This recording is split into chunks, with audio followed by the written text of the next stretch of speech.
Cool. Welcome to the Sierra Nova Comics podcast, the SNC podcast. This is the holiday episode, so you don't get a number. It's just a holiday one. Get over it. For those wondering why I don't have a Santa hat, it's just because I got this guy rocking it. Come on, buddy, get with it. All right, fine. I'll get a little more holiday spirit.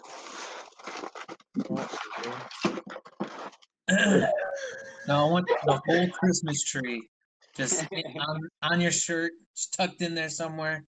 I even got my elf can koozie. Is that your favorite Christmas movie?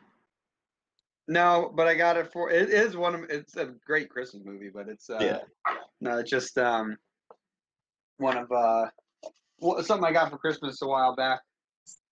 Oh, there we go. There's a good first topic. What's everyone's favorite Christmas movie? Greg, go first, because I don't even know. Greg, go. What's your favorite Christmas movie? I like A Christmas Story a lot. Mine's National Lampoon's Christmas Vacation. Oh, I just watched that at work last night. Shit. Man, I don't even know. I can't.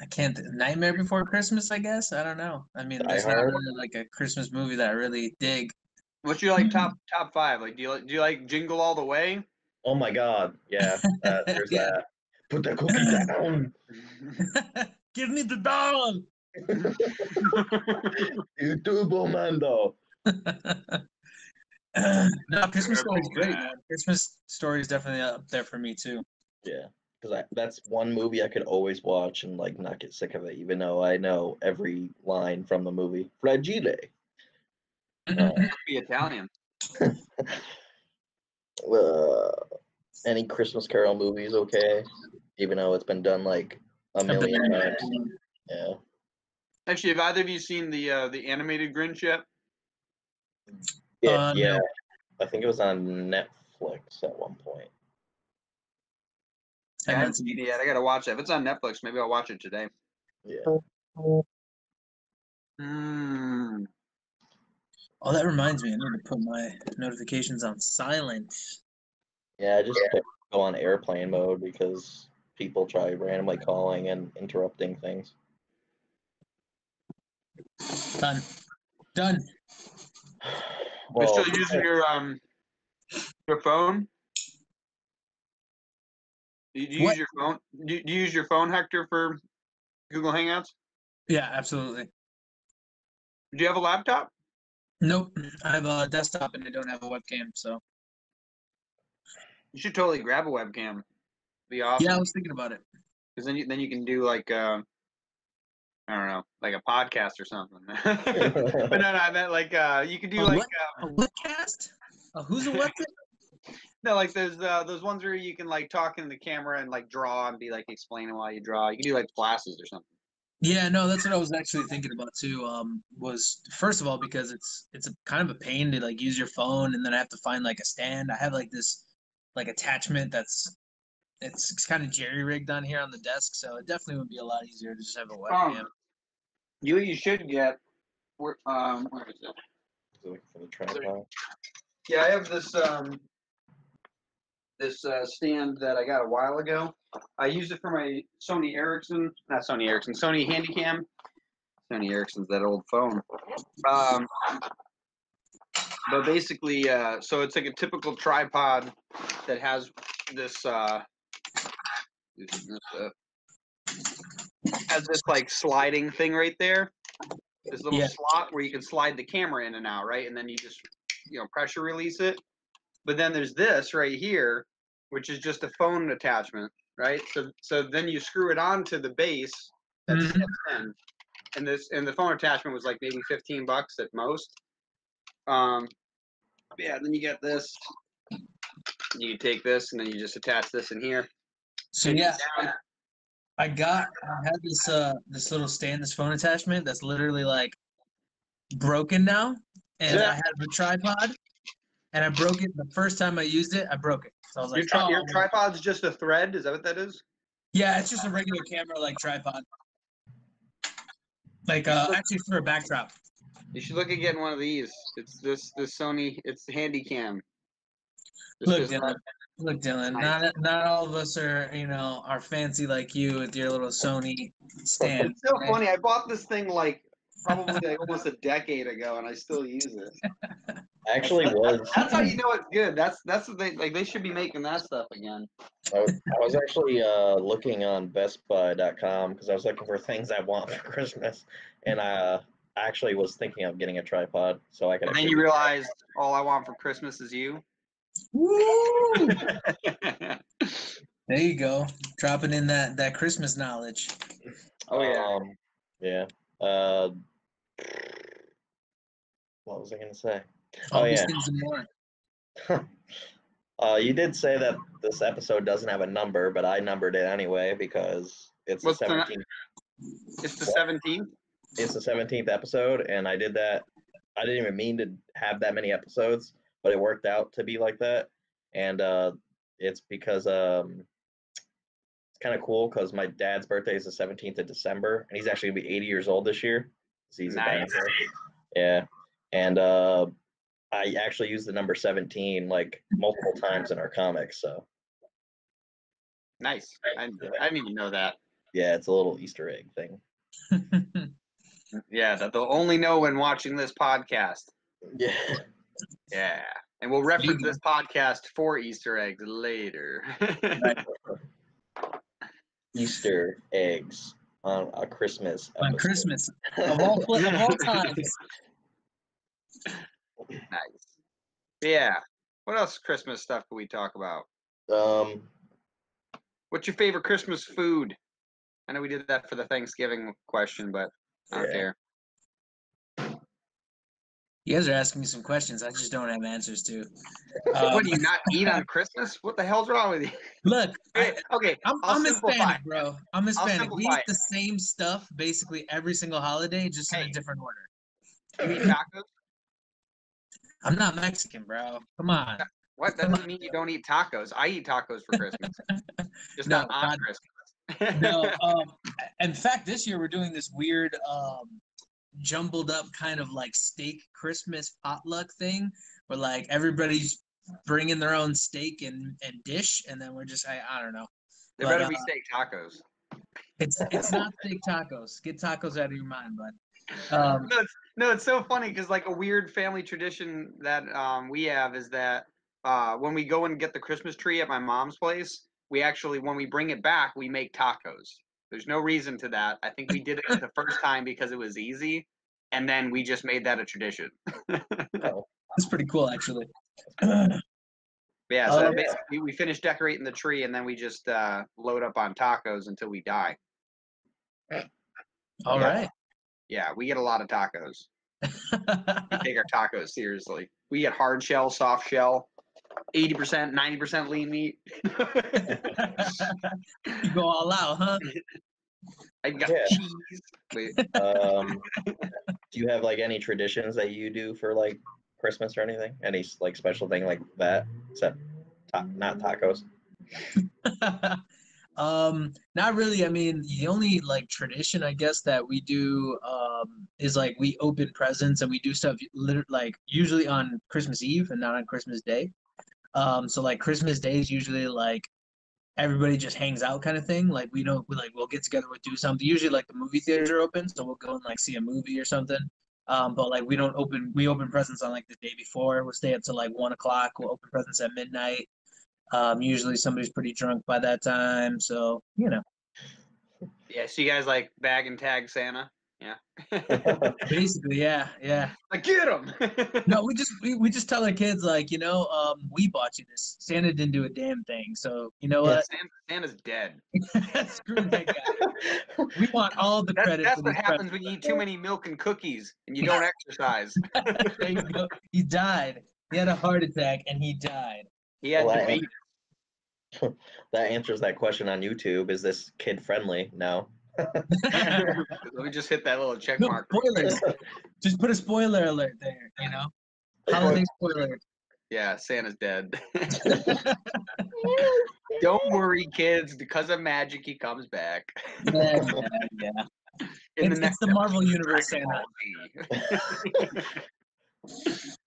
Do you have a favorite Christmas memory? wants to field this one?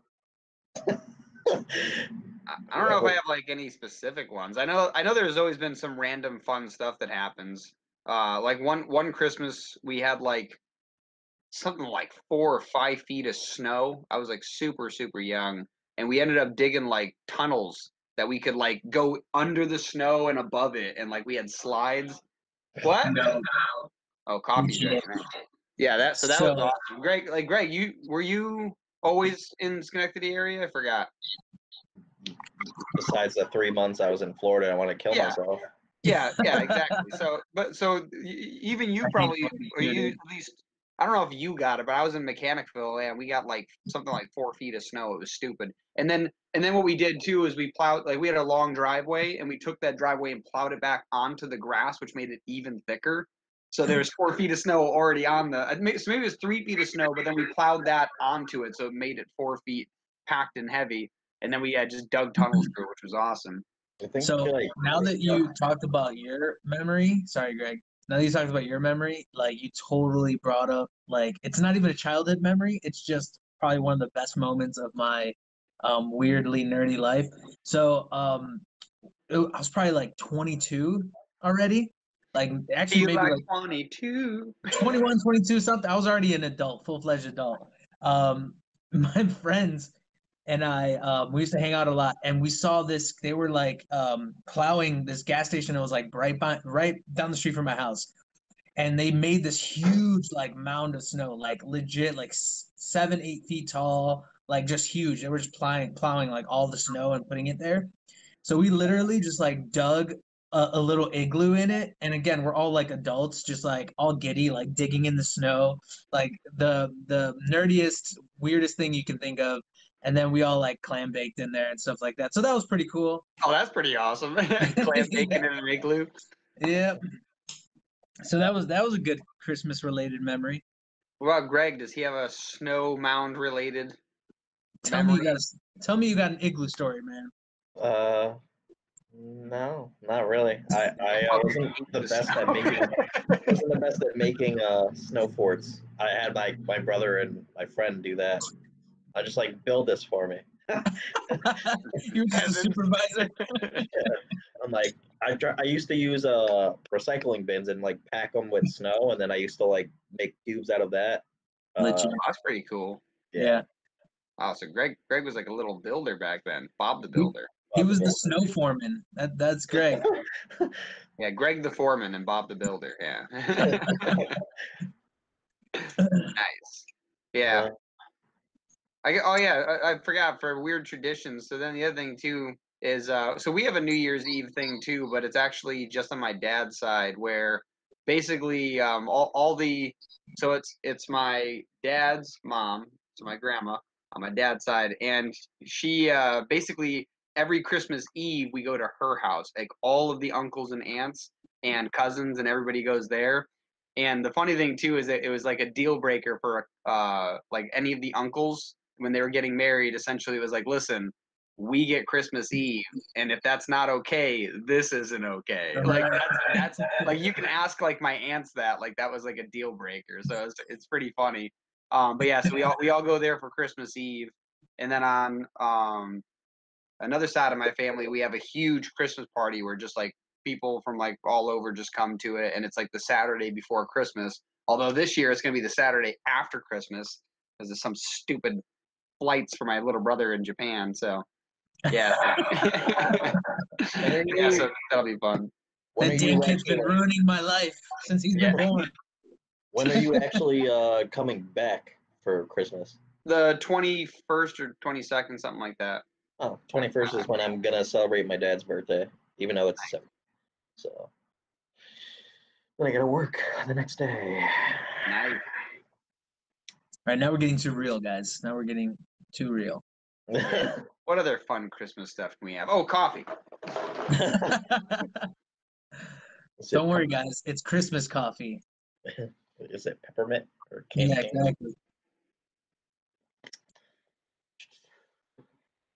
I'm glad that we don't have a Christmas lightning round that's going on right now because I have no answers. I have no Like I'm pretty much just like a soulless holiday person. I really don't care. Like any holidays, So you don't have birthdays. like a favorite holiday then? Huh? So you don't have a favorite holiday? Not really. I mean, I'm a fall baby. October 21st is my birthday, so I'm like 9 days away, 10 days away from Halloween. So that was usually just something that's like I don't know. I guess I'm in a good mood because it's my birthday, and that kind of carries over. Plus, I think fall is like one of my favorite seasons too. So, That's my favorite. so yeah, that's probably what I would put it at. But yeah, not really a favorite holiday. This isn't even my favorite holiday, but I got like super into this episode. I don't know why. Thanksgiving is my favorite holiday. Nice. Fat. I wonder why. I like Yeah. mashed potatoes. Thanksgiving's good, man. I mean, I tend like, especially the past couple of years, I've been like so actually reluctant to any food related holidays just because I'm like, yeah, I can't like eat like how it was when I was like 13, where I would just like eat till I barf and then I don't want to like live anymore kind of thing. Like I can't do it. Can't do it. Do what you got to do. This is what I've been doing for the last couple of years. I eat only one plate now, but we stay at my grandmother's like the whole time. So actually, I won't be doing it this year because I'm not gonna be home for Thanksgiving. But basically, yeah, I eat one plate, and then I just wait, and then later I eat another plate, and then we make like these sliders with these the Hawaiian rolls. You know those Hawaiian rolls? Bro, those are fire. So fucking good. So Yeah. I'd make those with like turkey, cranberry, and mayo sauce, and like stuffing and mashed potatoes. So you make like a Thanksgiving Leftover sandwich.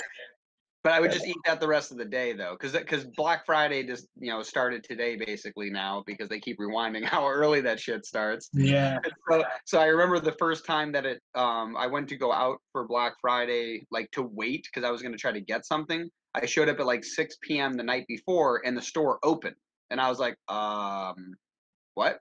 It opened, so yeah, it was like Best Buy I was going to, and it opened at 6 p.m. on Thursday, and that started Black Friday. Yep. But they were closed all day though, so they closed all day. They got prepared for the chaos, and then they opened at 6, and I'm like, what the?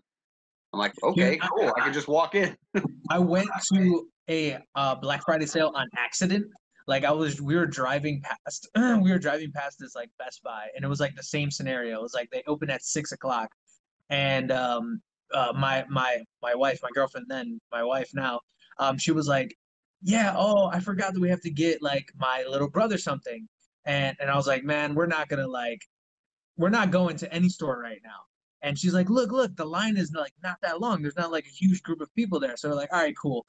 And even though there wasn't that many people in there, as soon as those doors opened, dude, like everybody just like went ape shit, bro. It was like they were just running in, grabbing. I was like, it's not even necessary. It's like a normal day at Best Buy, and you're acting like it's the end of the world here. So that's literally the only time I've ever participated in a Black Friday anything. Oh, weak. I was about to ask what was your best Black Friday buy. The best one I ever got was I went Black Friday shopping. I don't even remember what I wanted to get. I don't even know if I got what I wanted to get. I just remember while I was there, I ended up seeing a 55-inch flat screen TV, and this was like 4 years ago for like $500. And back then they were like 1,000, and I'm like, holy shit. And it's so funny because I called my dad. Yeah, I think I called my dad and I go, hey, I wouldn't normally ask this, but this is actually a stupidly good deal. Like, there's a 55-inch for $500, and he's like, get it. And I was like, oh, for real? He's like, yeah, get that. And I was like, all right. And he doesn't like just buy stuff like that. So it was an amazing deal. But I was staying at my grandmother's, so we drove back to my grandmother's. We just kept the TV there. We bring it upstairs. My grandmother looks at it. She's like, what's that? And I go, it's a TV. She's like, how much was it? I'm like, it's only 500. She's like, I want one. So we drove back and got another one. Damn. Yeah, that's still the TV she uses today. It's in her living room. That is the Thanksgiving of TVs, apparently, for the. Yeah, it was pretty nice. Oh yeah. I'm not like into stores being open on Thanksgiving because I think people should actually like give a shit about the holiday somewhat. If you had your own like business of like employees and everything, would you make people work on holidays like Thanksgiving? Not like Thanksgiving. a slave. Yeah, like Christmas Eve, I would actually probably have employees like have off. Depending on the business I had, I might give them like that week off and just be like, fuck it. But like certain businesses, you couldn't do that. Oh yeah. But like honestly, like our comic book one, if we got big enough, I'd probably take that week off. Like there's no reason. Yeah, exactly. That's Like, what I was thinking too. Is like we could always, make up work here or there. Like, yeah, holidays, like take that time. If anything, I'm throwing like a party, like a holiday party. So like, yeah, come to work so you can party. Like that's kind of my mentality would be. Like, let's get sloshed at work and email people and regret it. Exactly. Like there's certain holidays I wouldn't really care if we were open, like St. Patrick's Day. I'm not Irish, so it doesn't matter. Oh, I'm gonna bring Shamrock Shakes in. I've never had that. For all 75 people working for us. It'll be great. I've never had a Shamrock Shake. Yeah, you're going to hell. All right, Dylan. I think they're overrated, bro. Sorry. Yeah, they're all right. They're not that great, but like you have to have had one. That's like not watching the Terminator. Like who's never seen the Terminator? Oh, I finally watched it. Probably my wife. Yeah. Probably my wife. I saw it. Did you check work. to make sure she's not a robot? Dude, she literally has no cultural like movie reference context at all. The Terminator is not even cultural. That's like that was an international best-selling movie. That's just insane. Nothing.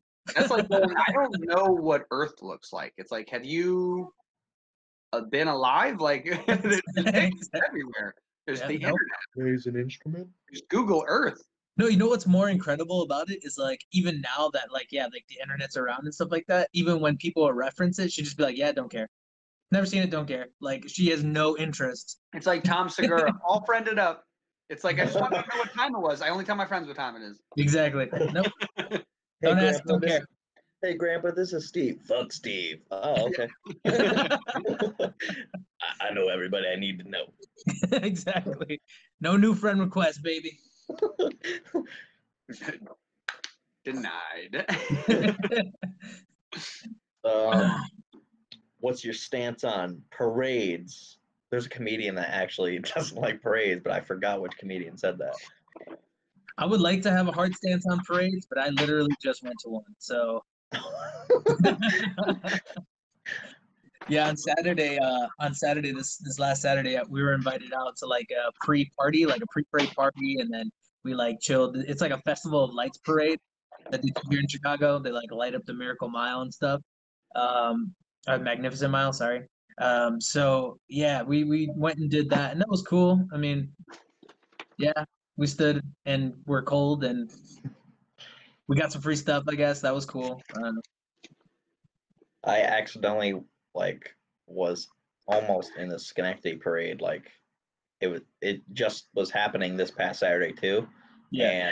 And I was like moving and everything, and then we weren't like there. They were like setting it up while we were like in the restaurant that we were eating at. But I was like, oh shit. I was like, oh shit. It's like that's happening. Man. I forgot about that. So wait, like your moving truck was basically like one of the floats? Is that what happened? No, we were like done moving, and then I was like, oh well, you guys like helped us move. I'll like pay you with like food. And they're like, oh, okay. So then like we went to some pizza place in Schenectady, and we got pizza and like wings and stuff. They're like, oh, okay. And then I was looking out the window. I was like, oh shit, the parade. That's a thing today. I forgot. That's like the universal like moving payment option. Is like, what kind of pizza do you want? Like that's basically Hawaiian, like, of course. Oh God. Do you not like Hawaiian pizza? Oh my God. I'm not a huge fan. I've had it. So and I'm just I never had it, and I was just like you. And then he was like disgusting. And then Dylan's like, you should try Domino's Hawaiian pizza one That's day. What I was, I was like there. I don't know, like one of the first times I ever stayed. Hawaiian. Yeah. The shit is amazing. I feel like it's not bad, but it's not something that I like could care about. Like I couldn't like say like, every day for the rest of my life. Like I could care less. Like it was one of the first times I ever stayed like super late at his apartment, like working and stuff. And then he's like, you know what, we should get pizza. And I was like, he got you in your sleep deprived, like he seduced your little tired, fatigued mind. Oh, you're damn straight. And then you put crushed red pepper on it, and it's amazing. Yeah, the one that they have from what's it called? Domino's. Domino's. It's pineapple, ham, roasted red pepper, and bacon. Like it's phenomenal. Like someone there is a genius and better have been permanently retired. Like they should have been like, you can now never have to work again. You're set for life. It's just like the abuse of pork products in this country is just outstanding. Give me all the bacon and eggs you have. That's it. I'm boycotting. I don't think you understood me. You're boycotting bacon. I'm boycotting pork. And you know what's hilarious is I'm Puerto Rican. That's legit, like, our claim to fame is, like, that we eat pork with every fucking meal. So, yeah. Puerto Ricans against pork. Woo! Light up. Are you, like, decorating right now, like, as we're doing this podcast? Yeah, this is the Dylan Decorates podcast. Oh. It we could be like a crafting podcast now? It could be like you had to put tags, crafts. Look at that. Pappy drew it or whatever the fuck that show was. Well, I don't know if you ever saw that show. I have no idea. It was this like old dude that used to like draw like simple stuff, but like I can't draw it. But it was like building blocks, like kid building blocks. Bob Ross? No, not Bob Ross. No, he's like, we're gonna paint this bush over here and not tell anybody about it. Bob Ross was that dude, man. Yeah. Pappy drew it was like right after Comfy Couch or something like that. Oh wow. Yeah. He's all That's sounding like that. That's insane. You sound like fake news. Fake news. Wrong. You're fired. That's pretty good. Fired. You're fired. Oh, I came up with an idea for a meme, but in order for it to work, he has to be impeached. Oh, that's just a matter of time, bro. Is it? Nah, he's not going to get impeached. He's going to get a second election. He's going to win. Yeah, you might be right, actually. The justice system we have, yeah. 100% right. Well, then he didn't. Like, people get mad at him, but, like, he technically didn't do anything. Like, he's a dick. He's a dick. But he didn't do anything. And that's why you don't bring politics up. But real quick, Greg, is it going to be that he turned from an orange into impeach? Oh, my God. No, I didn't even think of that. No, it was, I was, like, driving yesterday. I was like, oh, that'd be kind of funny if he did get impeached, then this could be a meme. Like, you're fired. His apprentice show, his whole thing is you're fired, and then he would it would be him saying you're fired to himself, like in the mirror. Or something. The mirror? Yeah. He's like, wow, that really hurts actually. Now that I see it for myself. Man, trademarks hurt. Do I have to pay myself money now? Well, he's gonna need to because he'll be broke right now. Do you have a favorite stocking stuffer you've ever received? I think I got a Game Boy one time in my stocking, and it was like a trickery. That had to hurt. I always went for like the present first, and my parents knew that, so they're like, "Oh yeah, we're gonna stick this Game Boy in his fucking stocking. He's not gonna know about it, and he's gonna think he got some crap, you know." Like, how and do you walk around and not feel that in your stocking? No, all right. You have to know the context of like how we used to do Christmas when I was a kid. Oh, I know exactly what that's the same way with us. Yeah, we had stockings and presents, and they'd always make us open the stockings first and then go to the presents. Right, but no, like they let me open my presents first. Like they like saved it for last. Like the stockings, like oh yeah, like they're hanging like over here. You don't mess with the stockings. Like usually they didn't really put too much stuff in there except for like candy. And the Game Boy is small enough they could sneak it in there. It was like a Game Boy Color too. It was like one of the first ones that was like thinner. You know what I mean? I remember that. It was. I had a purple one. I had the green one. Nice. Didn't have one. I had a Game Boy Advance. Sorry, buddy. I had a Game Boy Advance. Game Boy Advance was much better, Greg. It's okay. It's all right. Yeah, it only took 2 years. That's all. What Pokemon? Did you get a Pokemon game, and which one? Oh man, I had blue first, and then I got red. Oh, I had red. My brother had blue. Yeah, I got blue for free, and then I actually bought red. So it was kind of like somebody got 2 blues for like their birthday or something like that from 2 different people. I think it was Josh, my best friend. He's just like, here, take this one so we can play together.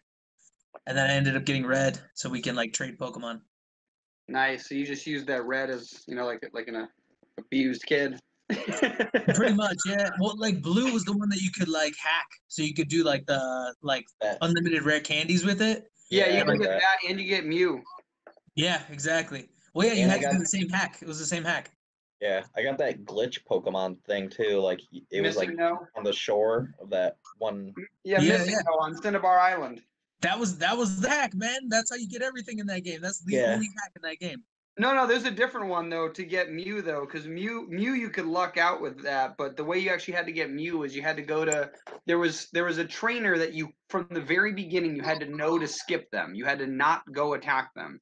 Which if you did, I think it was like the first place you can catch Abra in Celadon. What's the water city with Misty? Yeah, that Celadon? little patch where you could never actually catch him because he Yeah, kept teleporting exactly. away. So he teleported away. You had to like get him real quick with like a confuse or something. Yeah, But I remember so that you had to basically, didn't you have to do the hack before you got Mew though? Like you had to like yeah, no. do So that the way little that was I was saying, the way that you would get Mew is you would save the trainer that stands over there. You couldn't fight him early. You had to get all the way till you got Fly and could get to a specific area, and then what you're supposed to do is you're supposed to trigger that you're supposed to go up there, trigger that guy to attack you, but pause it, and it would let you, even though it normally wouldn't. And then you could fly out of the area. And then when you went back to the area on the bottom of the bridge of the 5 guys, you'd walk around, and there's no grass, but a Mew would randomly appear. Killer. Yeah, I didn't go that far. Yeah. It's so funny that they're like, yeah, it's 151 Pokemon, but one of them you can't catch. Right. And then, and do what I found out? I watched a YouTube video the other day that actually showed what happens when you actually catch all the Pokemon. And you remember there's a guy, there's a place, no, so it wasn't Celadon, but Celadon's now where I'm thinking. Celadon's where that mall was. Yeah. Like the shopping thing. There's a floor where You're thinking of like, Cerulean City. That's the one. yeah, but Celadon's the one I'm now thinking of. So Celadon is the one that has that shopping thing. And there's a guy on there, he's the game freak, and he's the one that actually like designed the game. And if you go and talk to him, he'll tell you to talk to one of his designers, and they'll give you a what's it called? Like a certificate for catching all the Pokemon. And you can buy a special printer you can attach to a Game Boy and print out the certificate. I was like, what? I'm like, who did this? And how do you like sell like a product based on that like small little chance that somebody's actually gonna win this game? And like, wow, that's ridiculous. Yeah, and not like that. Then the other thing too is like when you go to talk to Professor Oak, he's like, "Oh, nice," and that's it. Like, good work. We never told you this beforehand, but there's a whole world of Pokemon. There's like 500, like there's like 700 now. Well, yeah, that's the other one. So in all the preceding games since then, if you catch all of the Pokemon in that area, then you're given a certificate, and if you get them all for everything, you get an international one. Wow. Yeah. All right. I guess I got a life goal now. Yeah. Right. You think this is safe to plug in? Yeah, no. Come on, Yeah, you can only see a couple fuses. You'll light up like a Christmas tree. Exactly. Yeah, like what's it called? Christmas Vacation, like that cat. Yeah. There you go. Yeah, look at that too. It's got like the frayed wires. Yeah, this is the one I've used every year since like college. And what happened was when I was moving, I think I dropped my couch on it. Oh yeah, I think it's time for a new set, bro. Yeah, it's quite sad. Besides that, I can just hang them and be like, yeah, I only turn them on at night, and then just never invite anyone over at night. You have a fake tree or a real tree? We don't have a tree yet. I meant like Hector. I don't give a Fake shit all the way. What? Bro, fake all the way. I hate pine needles, dude. Yeah, I'm I actually like allergic to pine. I love the smell and the feel of like pine, you know, like having it around. Like I love going to Colorado and being like in a pine forest. It's awesome. But yeah, not in my house. Not in my It's house. not pine in Colorado. Evergreen, whatever. It's not evergreen. Well, it might be green, but it's not evergreen. They burn it up. Whatever it's called. It's called weed. Well, let's not get into that, Dylan. Colorado. Yeah, I got a fake tree, but that sounds like a sharp metal thing. I got a. I can't believe you're decorating this entire podcast. You're sitting there decorating. I'm actually just trying to make this look like a reasonable wreath. All right, Greg, what? I got a fake tree on Saturday, except it doesn't look anything like it is on the box. It's because you gotta fluff it up. That's what I'm trying to do with this wreath right now. Like, look how atrocious this wreath looks. Well, it says you have to work from the bottom up, and I'm like, there's not enough from the bottom. branches. Now I'm here. It doesn't. I did that, and it's not doing anything. It still looks so empty. And I was like, this doesn't look anything like the picture. Fuck you, Walmart. Well, dude, it's that whole like McDonald's Burger King thing. They just fluff it up, make it look real nice on the picture, and then once you get it, it's like silver dollar sized and. You know what's actually funny about that? I actually watched a video on how they make those photos, and all they do is they hire a professional who takes a burger from a cooked store, like they cook it in shop. They take it, and then what they do is they just slowly push everything up to the front and make it on like an angle like this. So the burger you see is actually what you get physically. They just make it look super appealing. Yeah, they have this cardboard thing too. Like they have little cardboard slides that they put like in between each layer so that it looks like bigger. Like I've seen that one too. I haven't seen that for the photos. Like I watched them do the whole thing. There was like a whole documentary on it. It was kind of cool. They didn't use any filler. It was just the way that they did it was they would just stack everything to one side. Because like like when you get the burger, everything's in the middle, like the meat. They just push it right to the edge. They take all the lettuce, push it up front, so that fluffs it up more, and then they put like the cheese up front, like so. Just it's propaganda, man. It's propaganda. Yeah. They're using cardboard slides for sure, bro. Maybe Burger King is. The one I watched was McDonald's. Because McDonald's has the best practices of any company. They do everything right around there. Don't mess with Ronald. Ronald will mess your day up. One place I have never been to and I want to go to is White Castle. White Castle? You've never been to White Castle? No.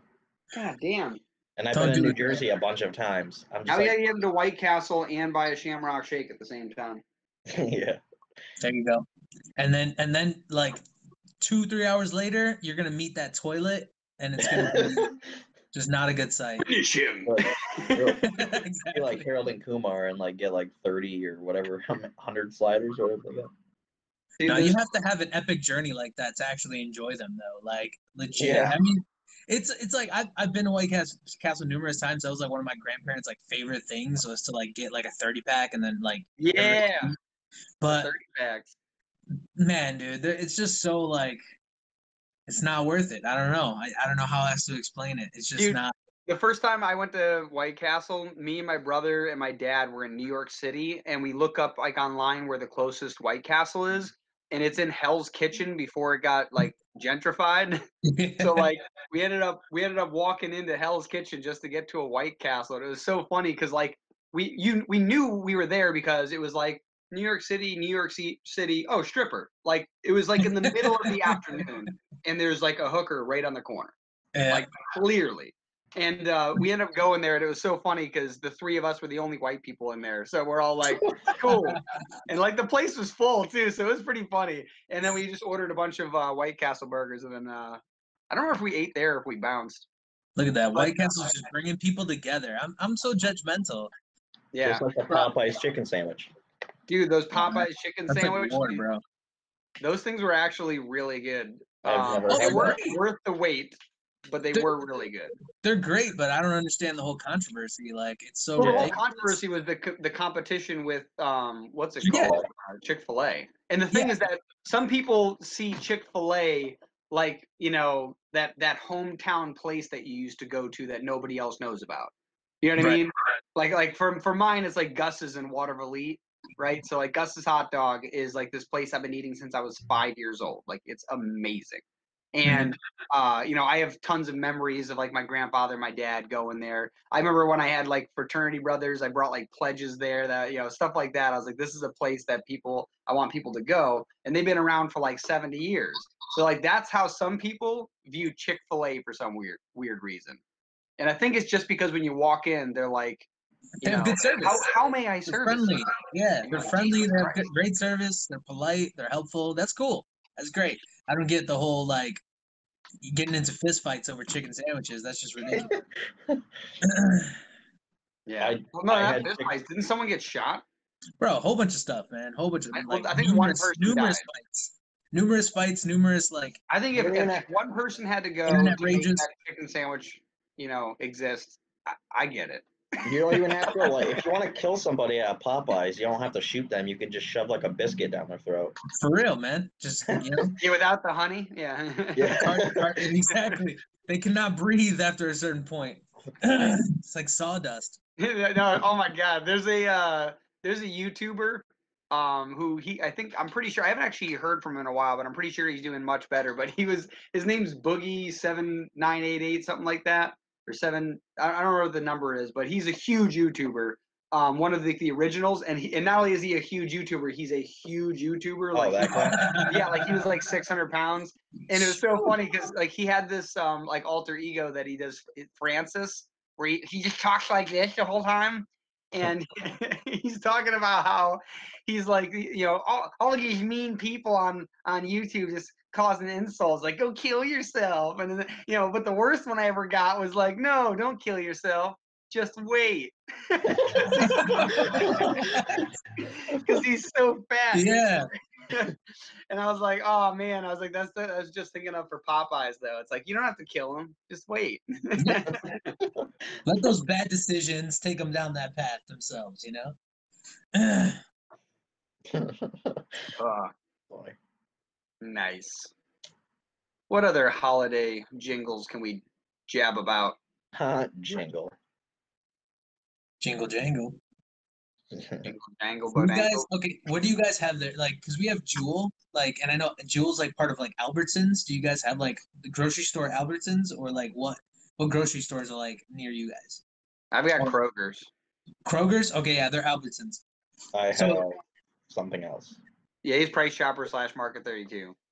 And So Hannaford. Nah, And then Hannaford's like- everywhere. it's like something they do around the holidays at like Albertsons, I guess, where they like go like gobble gobble on the like stupid speakerphone thing like every 10 minutes. So is that something that happens around you guys? I've I never don't- heard that, but I know if I worked there and I heard that, I'd probably kill the manager. Yeah. Exactly. Yeah. I don't know how they stay sane. And You're then like, exactly. See, I knew it was justified. I meant exactly. No, if it happens, I totally understand why now. Yeah, no, that would drive Yeah, me no, out. I wouldn't be able to work at some place like that. No. That and their music playlist, bro. Oh Like, my what's god, new, Pussycat? Just play that on repeat. 7 times. it's like a hostage situation, bro. They're paying me, but I can't leave. I think they put subliminal messages in there to like, you know, to get people to stay, you know, working there. You know, just like you're no good at anything else. You'll never amount to anything. Play I like think Deadpool's 7 What's lying New about Pussycats, and then you put a it's not unusual. It's not unusual. Is that I think Deadpool's looking at me. Do you see him? He's right there. He's looking at me. That guy? Yeah. See him? He's looking at me. He needs a Santa hat. If I could get one for him that'll fit, you know, I would, but It didn't cost $27. You mean? yeah, exactly. He's already got kind of a little thing in the back. Maybe I'll just attach like a little A crafty. cotton ball. Just take there you go. take a safety pin and just put a cotton ball on it. Yeah. Holiday Deadpool, guys. I just made a whole new thing. Patent pending. Yeah, patent pending. Dude, that made me laugh earlier. I found a where is it? This thing. Ugh. I have like this maraca that's also a bottle cap opener, which is awesome. But inside or right here it says international patent pending, made in China. And that made me laugh because they don't follow international patent laws because they steal shit all the time. Right. That's like a huge issue we have with them, and it's why like they put tariffs on them, is because of the fact that they steal our ideas all the time. And I was like, that's pretty, like if it just said patent pending on it, like if it was like Chinese patent pending, that'd be hilarious. But it says made in China, then international patent pending, which means someone in America designed it, had it made in China, and said, "Hey, you better not steal this." And they're like, and then they sell it in Alibaba. You learned, American. You learned. Yeah, you're gonna learn today. What is I don't want to something do you a bad Chinese accent and offend people because I really like Chinese people. So you have to make sure you nail it. That's all. Wait, what? What? So you just got to make sure you nail that accent. No, like I said, I couldn't do it. It would just be horrible and horrific and be very offensive. So I'm not going to do it. Just talk about Winnie the Pooh. Not going to do it. I know my wheelhouse. That ain't it. Nah. Can you talk about Winnie the Pooh? Yeah. What about? Yeah. You got. If you can talk like Winnie the Pooh, then it's fine, and then they'll appreciate you. Oh, bother. There you go. I like. Oh, I bother. feel like such a like I never got like into Winnie the Pooh ever, and it was just not. It was not my thing, man. I don't know. My grandmother's got like a bunch of their movies and like videos on that, and then my aunt is like super loves Winnie the Pooh. Actually, that's a Christmas memory. I got like when I was like 27 years old now. When I was like 10 or something, I got this giant Winnie the Pooh, but it was wrapped, and I was like, well, I wonder what this thing is, and it was bear shaped. I was like, oh, that's kind of cool. It's a new bike. And then it was a real bear. See, that's what I want to get good at. I want to be able to wrap a present like Jim wrapped The desk? Dwight's desk. Yeah, Dwight's desk. Where he just sits there and it all collapse. Like I want to be able to do that, but like be really good at it to the point where they think it's a bike, and then it's like a PlayStation, which is what they really wanted. Actually, what I want to do when I have kids one day is fill wrap boxes, but they're completely empty. Dude, I wanted to do that Russian doll thing where like it's just boxes inside. What are they called? The nesting dolls. Oh, your voice went all robotic. Did you plug in a headset or unplug a headset? I have emphysema, so. No. The whole voice just changed. It sounds like you're echoing into a machine now, like totally different. Yeah, it's weird. I don't know. I didn't do anything different. Mute yourself and unmute yourself. You like that? Oh, finally, silence.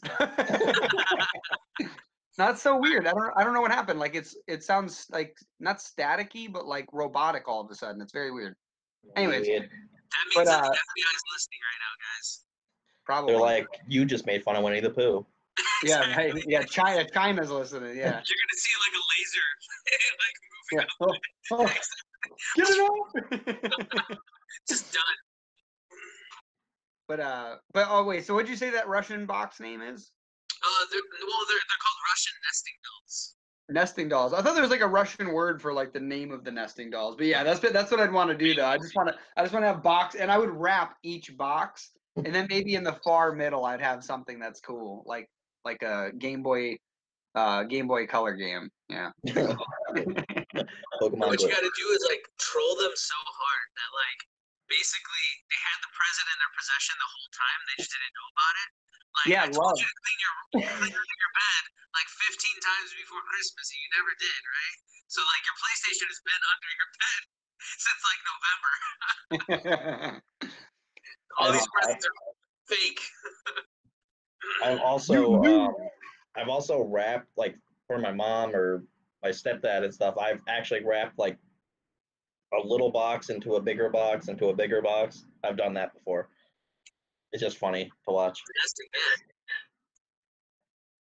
Yeah, I don't know if I ever got like tricked like that on Christmas. I'm sure something probably happened at least once. The game with me. That was the only trick I've ever been played on Christmas. And also gullible. They had so many opportunities to do it. They just totally missed out.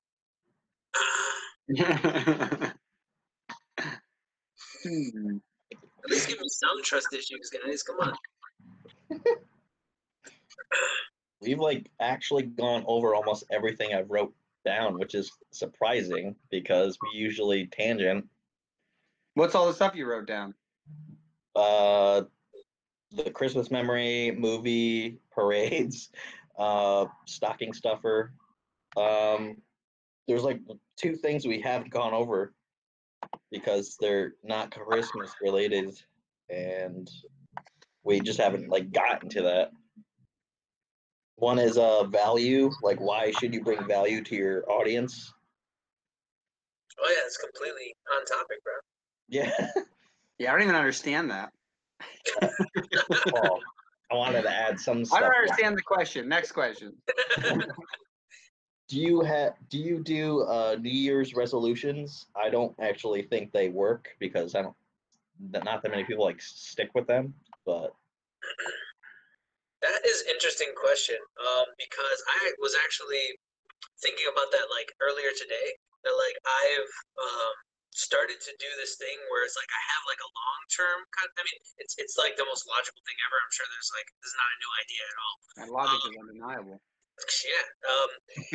I have like a long-term yearly goal, and it'll consist of a whole bunch of stuff. But then it's like more or less like the more realistic stuff is like month to month. So I'll just focus on doing things month to month, and like the long-term plans usually ended up working out because I did it month to month.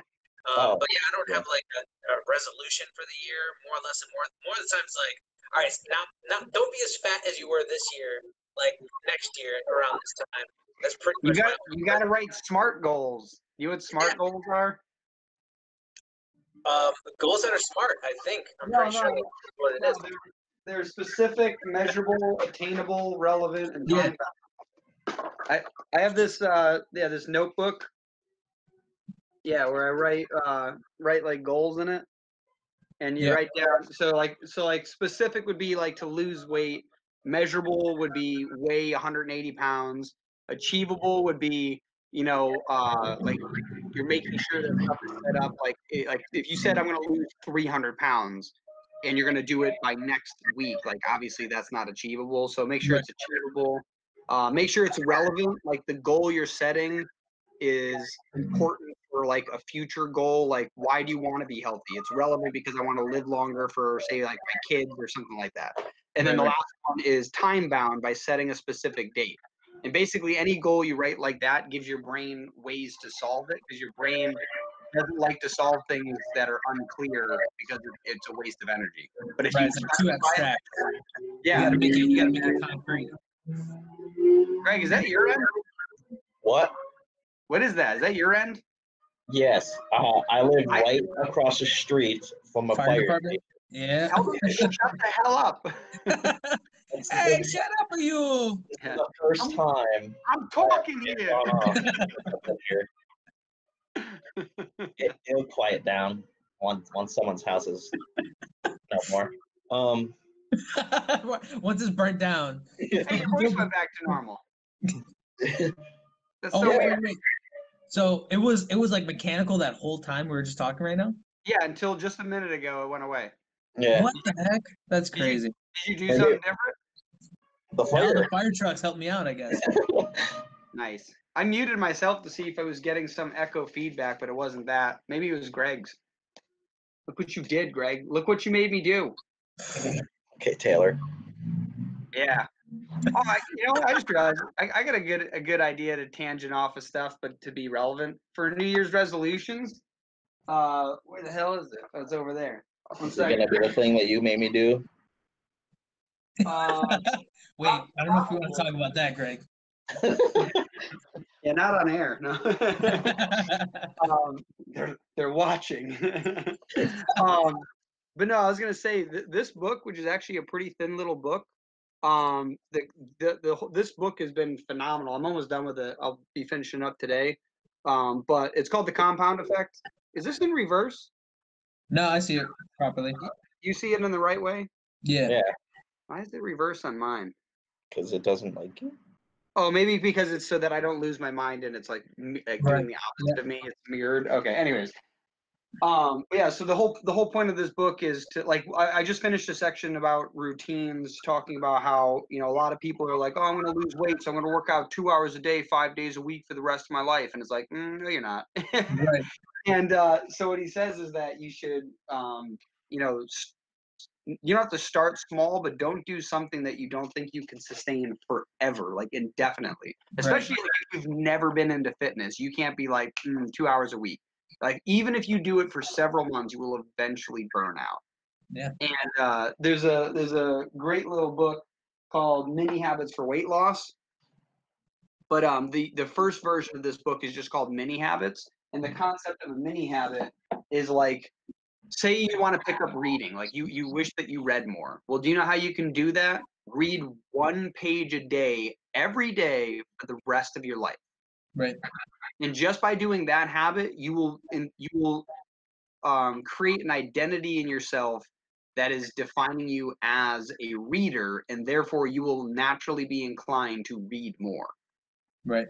And the objective too is that you shouldn't just read 1 page a day, but there should never go a day by that you have not read at least a page. You set like this. You set like this really low, like minimum. Like Something I have to that do you at can least never this. fail at. Yeah. Yeah, And that's the exactly. whole point. So like for when it comes to fitness, do 1 push-up a day. So even if you're traveling all day long, you're in a suit, you're doing it for work, you can get down in an airport and do 1 push-up. Right? Like the whole point, like that's like the whole point of it. And it's super powerful. And it's so funny because I read that book long after it was valuable for me, but I finished reading it because I wanted to actually like be able to share this information with other people, because ironically that's exactly what I did and I didn't realize it. What I started doing, the small habit that I created back in like 2013 or 14, was I started recording everything I ate ever. And I don't do that anymore, but I used to literally record every single thing that I ate. So I became so acutely aware of what I ate. And then eventually I would stop recording stuff. I would stop eating stuff so that I didn't have to record it. Literally, like I just, that was it. Like I was like, oh, I'm going to have to record it. You know what? Fuck it. I'm just going to have a glass of water. Right? I don't want to do the paperwork for eating a fucking donut. Exactly. And that's why it was funny. It was like, it was so helpful, but it had nothing to, like, it was something almost irrelevant to eating healthy. It was just the context. Greg, mute yourself. There you go. Greg, mute yourself. You're too loud. It's gone now. Oh, they're gone. I just realized you're like in a blanket right now. Yeah. Yeah, he's like the grandpa in fucking what's it called? Willy Wonka. Where's my No, you need the feet on the other side too. Yeah. Yeah, and someone else's feet next to yours because they were sitting like this. Exactly. I need my Snuggie. Where's it at? Just so I can get on your guys' level right now. You got a Christmas Snuggie? That's what I want for Christmas, everybody. I want a Snuggie. A New Leaf Snuggie. New Leaf Snuggie. Oh, dude, I'm gonna reference something I just got that was really awesome. And I'm gonna plug one of my friends. So take that. Quick, cut the feed. Actually, I do have to cut it and then I have to restart it again. Oh yeah, so wait, don't plug them yet. It's a visual thing, so I mean, in terms of audio, it's probably not important. All right. It's again, you're not important enough to remember. Are we good? Are we We're waiting for Greg over here, taking his sweet ass time. As always, Okay. in his blanket, in his bed, about to fall asleep. I don't know how I'm awake actually. I woke up at 11 something. I was like, oh, okay, I guess. 11? Like, no, Like a.m.? No, like 10 a.m. Yeah. You slept for 15 hours? I didn't sleep, no. I woke up at 10. I went to bed at 7 something. That's plenty of sleep. 3 hours? Yeah. It's a nice nap. It's a nice nap. The power nap. The only Don't you feel energy drink- powerful? The only You're doing ener- it wrong, Chris. Unlimited power. the only energy drink that keeps me awake until I figure out something that's not an energy drink that I to stay awake at work is Bang. There's no Bang. Yeah. Monster. That's because that stuff has like a ton of vitamins like that actually like keep you alert and awake. Yeah. So like one time I was caught on camera falling asleep, and then my boss the couple days later is like, "Yeah, you can't like fall asleep." I was like, "I know, but I need something to like keep me awake." Then I got banged. I was like, "Oh, okay, this is gonna work," and I drank that, and I'm up right now. So. And I drank it 3 days ago. Right. I believe there's something called cocaine, sir. It's a new product on the market. We can mix it in a beverage. Maybe call it Coca-Cola. Exactly. Just put it in some brown stuff, and there you go. All right, so time for my shameless holiday plug. Hey! Oh yeah. Oh yeah, I saw that. That's Yeah, awesome. man. I have a close friend of mine who's Oh, you went robotic again. I'm from the future. This is future Hector talking. And in the future, everyone has one of these. It's Yesenia's Custom Crafts. She's a mega mogul now. She's got like thousands of locations globally. Now, a friend of mine has a small business, and she's making these by hand, pretty much. How much does she charge for how many? This one is like 11 for one. What if you get like 10? Yeah, she has like deals. I think like if you get 2 of them, you get like $6 off or something like that. I have to like find her. Huh? The robot voice is gone. Sorry. Yeah. Okay, I'm back from the future. That's why. That's because it's off camera. You took it off camera, and all of a sudden, like, we can hear you. It's weird. It's like the metal in this, I guess, is disturbing. Let me plug it again.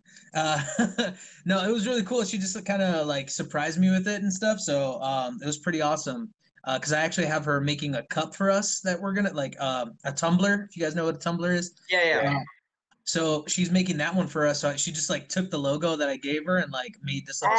I just realized, based on that new authors page, if you want to put those on our website to sell, we could definitely do that. Yeah. Yeah, that's we're setting up a website for her really quick, so she wants to have like her own little presence first before she starts. But that was definitely something we were going to talk to you guys about, like if we can peddle some of her wares. Well, I meant like yours specifically, like your thing, your holiday. This is mine. No, I know, but you can put it. You can. No, what are you talking about? I'm saying, but you can sell. You could, if she made more of those, you could sell those on the store. Yeah. Because like the author page, I think I told you I got it so the merchandise shows on there. So if you look at your page, it has your comics, your comic at the moment, and then your merchandise as well. So well, definitely there's a whole thing that we were talking about doing. So I'll fill you in off podcast about doing that. Exactly. Secret. Secret. But no, you guys can't have this one. It's mine. You can't have it. Sorry. Real quick, is that thin? Is it like a Skittle? It's like it's like an M&M. Like M&M. Or an M&M, yeah. Yeah. It's approximately let's see, 2 ounces maybe. About 3.25 inches in diameter. About that, yeah. It's smaller than a business card. It actually comes in a variety of flavors. We have vegan versions available as well. If you're on keto, sorry, this isn't for you. Sorry guys. But you know, I don't know. No, I just thought it was really cool, and yeah, she's making these for the holidays. And if I guess I'll try to, like, when you guys post this, I'll share the link to her website, or I'm sorry, her Facebook. We're working on her website. But I'll share her link, and then you guys can go and inquire if you want some of that. I don't know how far she does shipping and stuff, but I guess if they pay enough, she'll probably ship anywhere. Yeah, there you go. There's the merchandise thing that we actually use for our indie store. They actually do have Christmas stuff, and they have ornaments on there. Oh, sweet. They're not like that great handmade probably compared to that, but you can put your logo on that. There's socks, which it's not really holiday, it's whatever. I think there's stockings, and then there's like tree skirts, but yeah, there's something like that. Yeah, we're her and I have been just talking about like different ways to expand like what she's doing. So this is definitely like one of the things that's in her wheelhouse already. But there's going to be a whole bunch of different stuff that like she's branching out into and stuff, and it kind of connects to us in our company because I'm helping her out with like the artwork. So yeah, we'll see where that leads. But for now, it's just a cool thing for me to have, and nobody else can have it. Like I said,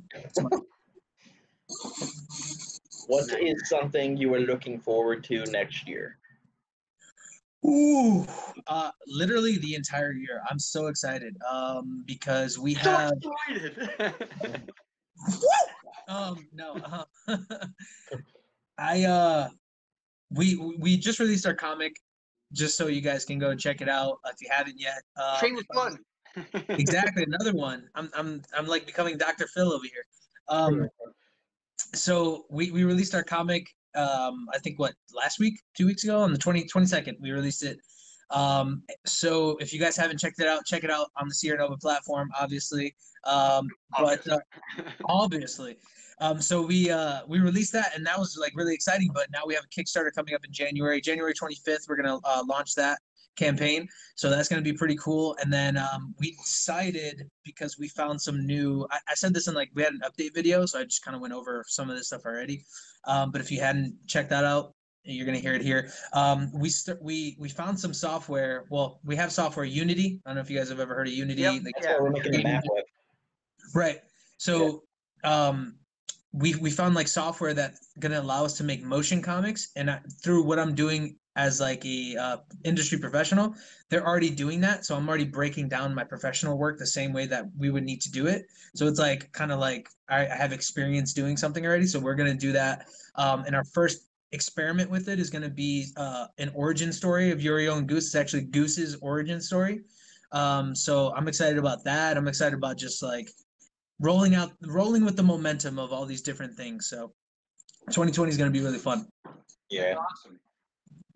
Oh, and we have games coming out too. One is almost actually finished right now. So once Chris gets back to Colorado, he's actually here in Chicago. But once he gets back to Colorado, he's going to be kind of polishing off the details. And we actually kind of got a new member to our team. I didn't really want to announce it like so hardcore quite yet, but once we work out the details with that, we have a new like graphic designer that's going to be coming on. And he's actually the one who taught me graphic design, so it's kind of like really exciting for me because I know he's got chops. Nice. So yeah, the whole year is going to be exciting, man. I just thought about that. I forgot. Did you already release one game and you're about to release a second, or are you finishing? Correct. So I was just going to say something you should do is if we get the information on that, get a screenshot of the game. If you post that on our website like a blog, it'll actually also appear on your author page under your posts. Oh, sweet. That's a way that you can display your games and stuff on there. Okay, yeah, definitely take advantage of that. Yeah, because it'll just keep feeding the blog post. So if you add a new game, it'll just keep adding it on there. Does he have a user role so he can blog? Yep. Oh, okay. Yeah, it's your New Leaf account that you can use that, and I'm pretty sure you can blog. Because Dylan can. Is it an author page? Yeah, it has to be an author page. Yeah. Right. Yeah. There's creator, author, subscriber, and yeah. all that. If not, I'll show you how to do it later. But yeah, that'll definitely be cool because if you get that stuff up there, like that's all I'm trying to do is I'm trying to make the author pages as inclusive and versatile as possible for all the authors. Like I think I was telling you, I went through like everybody's author account and I filled them all up, making sure that if they had merchandise in the store, I created a tag based off their slug and I linked it to their page. And then obviously their comics are linked to them. And then I went through and I searched for everyone's Facebook, Instagram, and Twitter if they had one. And then I found their bio, whether it was on their Facebook, on their website, or whatever, and I added that in there. If they had a logo, I added that in there. So I spent like a shit ton of time getting everything set up. So definitely that'll be cool. So actually, I just realized, so any creators listening, make sure you go check out your author page. From all of us creators, thank you for your hard work, man, because the site does look great, and that feature definitely allows more of like a kind of like consolidated like place where all this different stuff can be compiled on the website. And yeah, I mean, I gave you guys like a whole like list of things that like could help improve it, and you guys have just been like knocking stuff off. So it's still going through it. Yep. It's awesome. Yeah, I was gonna say the one reason I really like that author page too is just for the fact that like even if somebody doesn't want to, like, if they don't know how to promote Sierra Comics, they can just promote themselves, and they basically have a user page where if they upload a comic to our site, they have to give us the merchandise information, and then we upload the merchandise. And then, if they want a blog post on our thing like that, they can just do that now, and it'll populate their own page. Like, I don't care if someone writes a blog every day under our blog, and then it'll just get cataloged under theirs. Like, that'd be totally awesome. So it's kind of like their own little personal. I was thinking it's almost like like not like LinkedIn, but like just like a social media site for creators now, which is like not what I intended, but it's kind of looking like that, which is awesome. Yeah. Yeah, super excited. Yeah. Greg, you were gonna say something. I know, I kept cutting you off. Yeah. Well, next year. So obviously December we're going away, and we're gonna be doing. We're editing. We're gonna try to edit all of the first issues that we haven't done yet. So we have the solo series Scales, the Brat Guys comic, and there's the graphic novel thing, which is going to be another character that's only in that graphic novel that has all the solo series characters in. And if I could get like enough funding next year, then I might be able to do all of those next year. But the first Kickstarter we're going to do is our game, and because I really want that to go live already. And I'm gonna be Greg, making. you look like you're doing right now because the light is blindingly bright on your. Oh, now you don't. Now you gotta look straight again. There you go. Yeah. So I'm gonna make like a little teaser video before this month is over, and then I'm gonna put that up. That's gonna have there's screenshots that I got from the guy that's making our game. It looks awesome, and I just got the last page for ink. It's all colored and everything. Nice. So I'm gonna print that, so that will be able to people will be able to buy that. Dylan's gonna be making a physical comic store on our website. I'm going to your property then. What?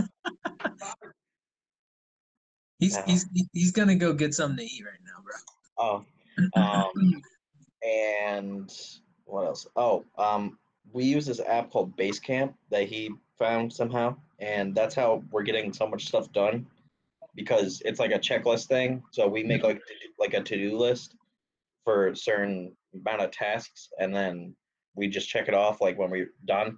So I made the thank you page kind of thing on our website for Kickstarter. He's been doing the website stuff, so he just checks that off whenever that's done.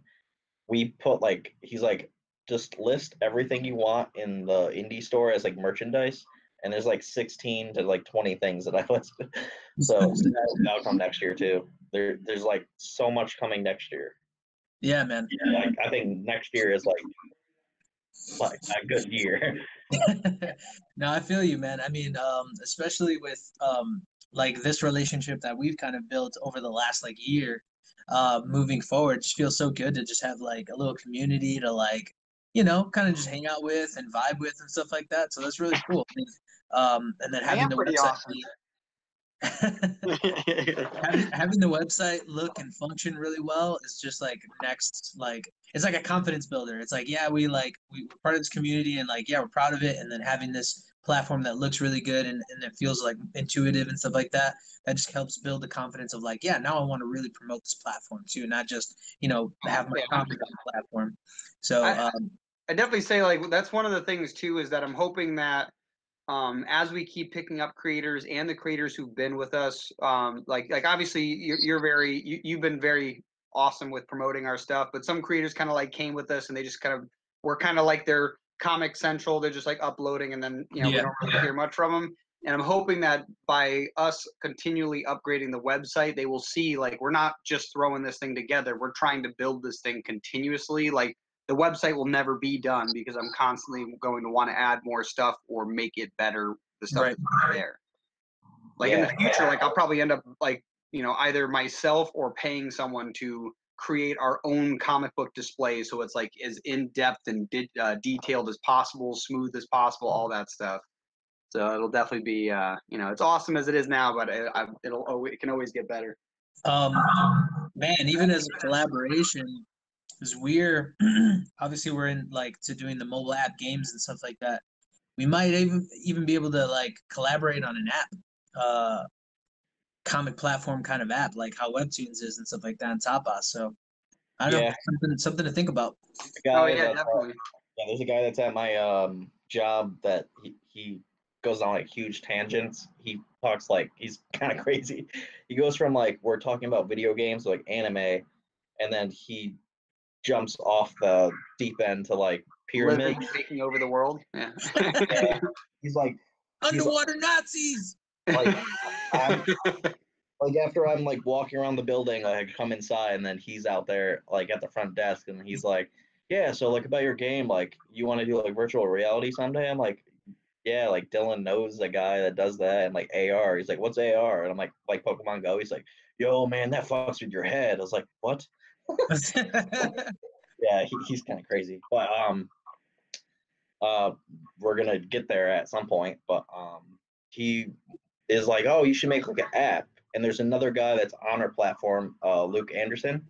He said that like a while ago. He's like, why don't you make an app? I'm like, doesn't that cost like money? Yeah. As things do, yeah. Yeah, basically, I looked into about how much it would cost us to build an app that would replicate everything we'd want from the site, and it would be like somewhere between like $5,000 to $10,000 at like a minimum. Like, like that's the low entry. But I actually have been talking to a friend of mine in near the Silicon Valley area who's gotten connections through that, who is now working with a team of developers who are, I think they're from the Philippines, so like our dollar's worth 300 of theirs kind of thing, and so they end up not really 300, but it's worth a lot more over there. And so basically, I might actually be able to get some stuff built cheaper if I work with them, and that's actually something I'm working on with my own, like my other business as well. I might be working with them to like get stuff built out fast, because I don't care if I'm the developer, if I'm the designer. I'm still fine with that. Like I don't need to touch every snippet of code to feel confident that it'll work, because I'm very good at breaking code if it doesn't work. You know what I mean? Like I can go on somebody's website, and if there's a flaw, I can find it. Like there's like just because like that's how I am. What the hell was that? Greg, what is that? I didn't do anything. That was you started like echoing or something. It was weird. I think it's just like the internet or something, man. I don't know. I mean, maybe it's like the connection just kind of goes wonky at some point.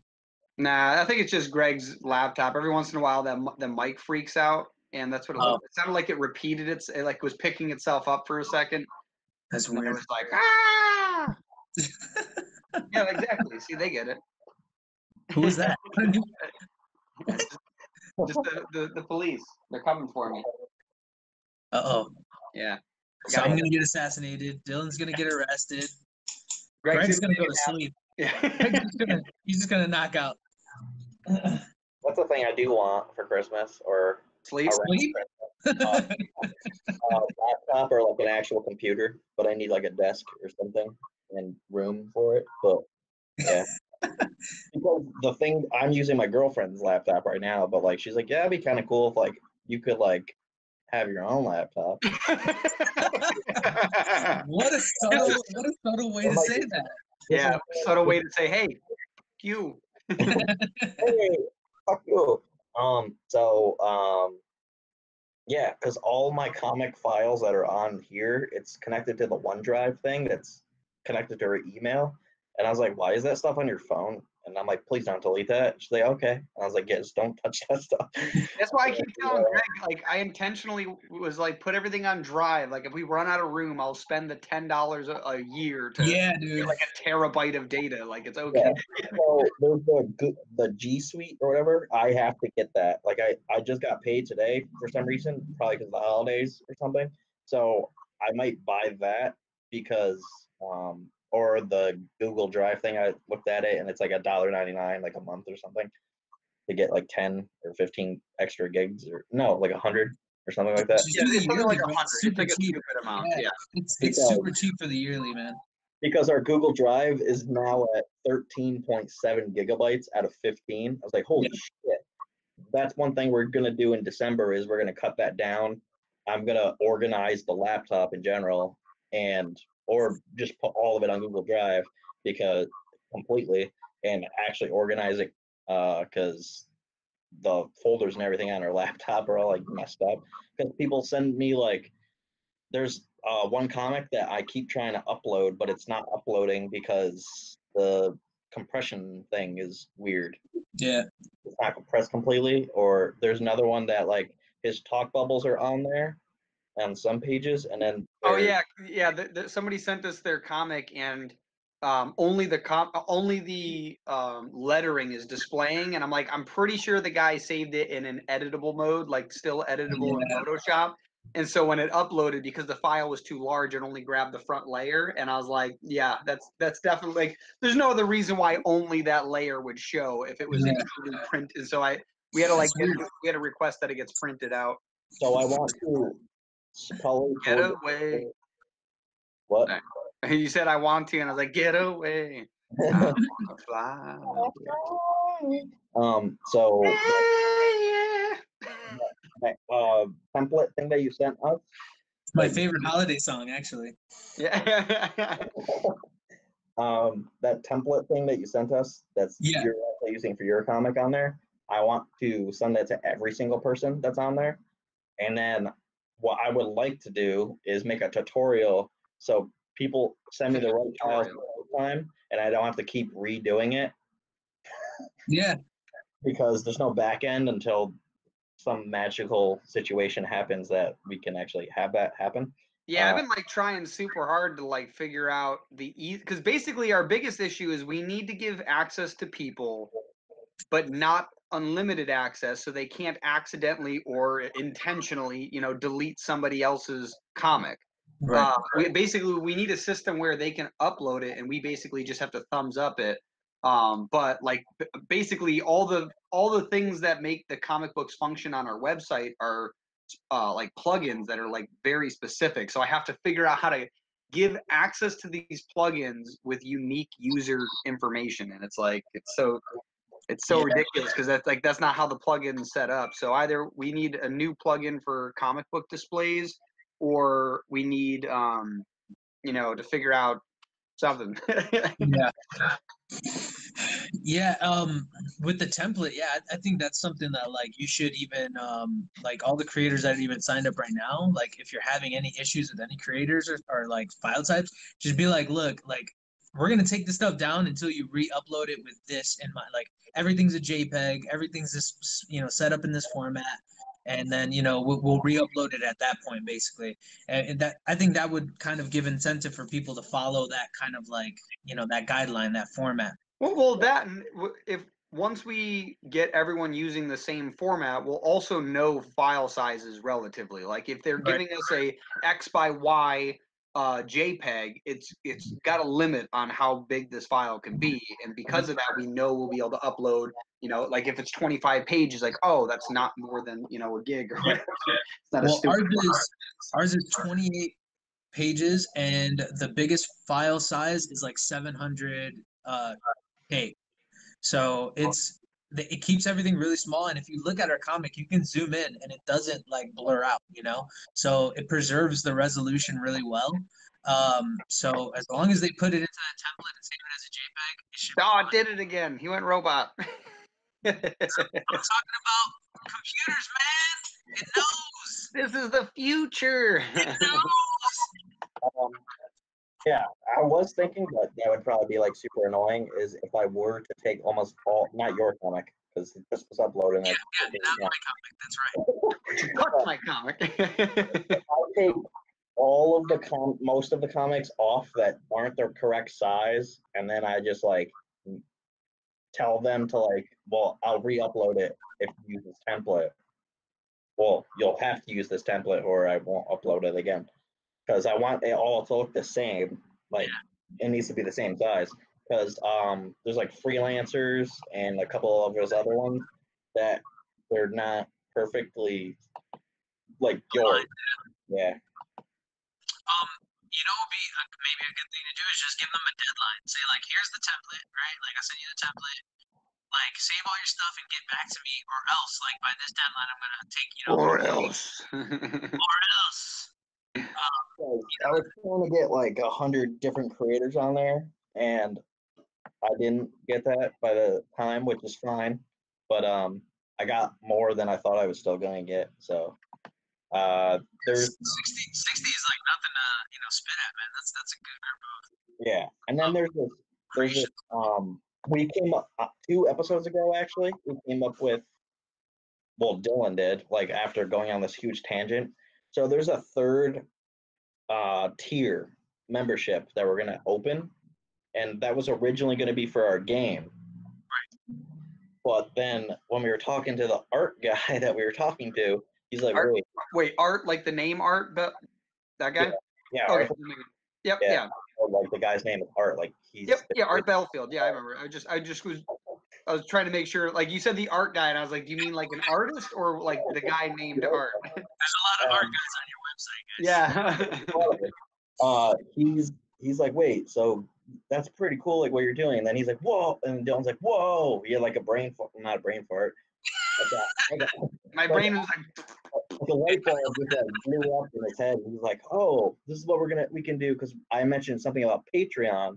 I was like, "But I don't know what to put on Patreon because I want everyone to go to our website." So we're gonna use the ultimate membership as like we're gonna give access. We're gonna. You want to explain it? Yeah.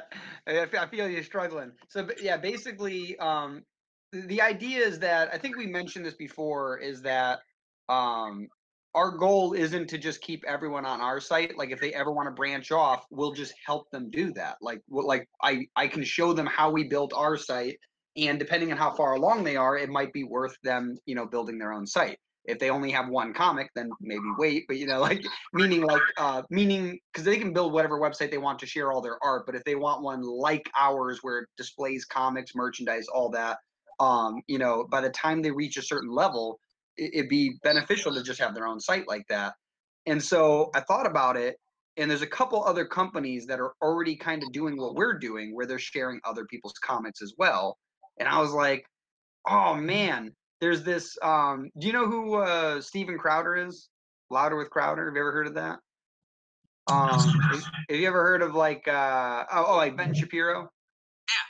Yeah. So Ben Shapiro has a show on YouTube called The Ben Shapiro Show, I think it's called.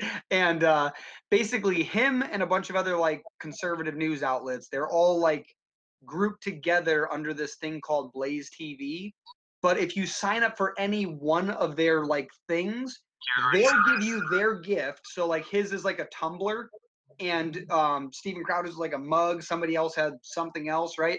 So you'll get their special thing, but you get access to everyone else's stuff.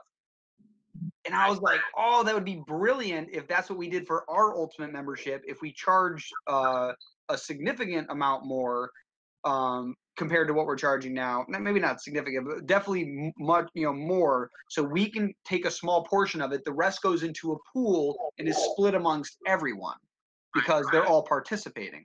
And so that way, it's not based on views. It's based on the fact that you've signed up to be part of the community. So if they get someone to sign up, they keep their portion, and then the rest gets distributed to us.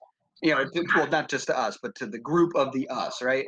And so I was like, man, that would work out so nice because we're not like yeah, we are competing with them, but not intentionally. It's only because we happen to want to do the same thing, but we're not actually always offering the same thing, but we're offering similar things.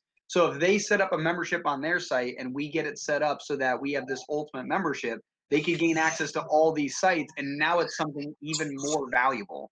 And we wouldn't need to charge that much more, but just enough more that it's worthwhile for other people to join in. Yeah, that's a great idea, especially because, like you said, there's their website, especially at this point in like where the business is or where the website is. Like, there's going to be things that you can't offer because you're like, well, I'm not focused on that. I'm focused on this area right here. So if they have that on their website, you can kind of like say, well, okay, like pay for this membership. They have that on this website. Like, we have this on our website. You can get all of our content, and then all that content that you might be missing here, you can probably find there. So yeah, I think that's a great idea.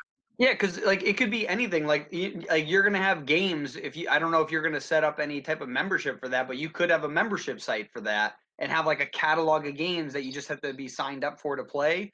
And it could be like, oh, they signed up for the Sierra Nova Comics Ultimate membership, and that's part of the deal is that you get access to this game site as well. And I think like that would be just like amazing. Like there'd be because then we could have a page on our site that's just like all of the partners of the Ultimate membership, and then you can just go to all the sites directly from there, and then Like that's a selling point in itself. yeah, and so like that's why it'd be awesome. Yeah, and then the cool thing is that like, because I don't care if they sign up through us, just the fact that we would would be helping set this thing up would be great.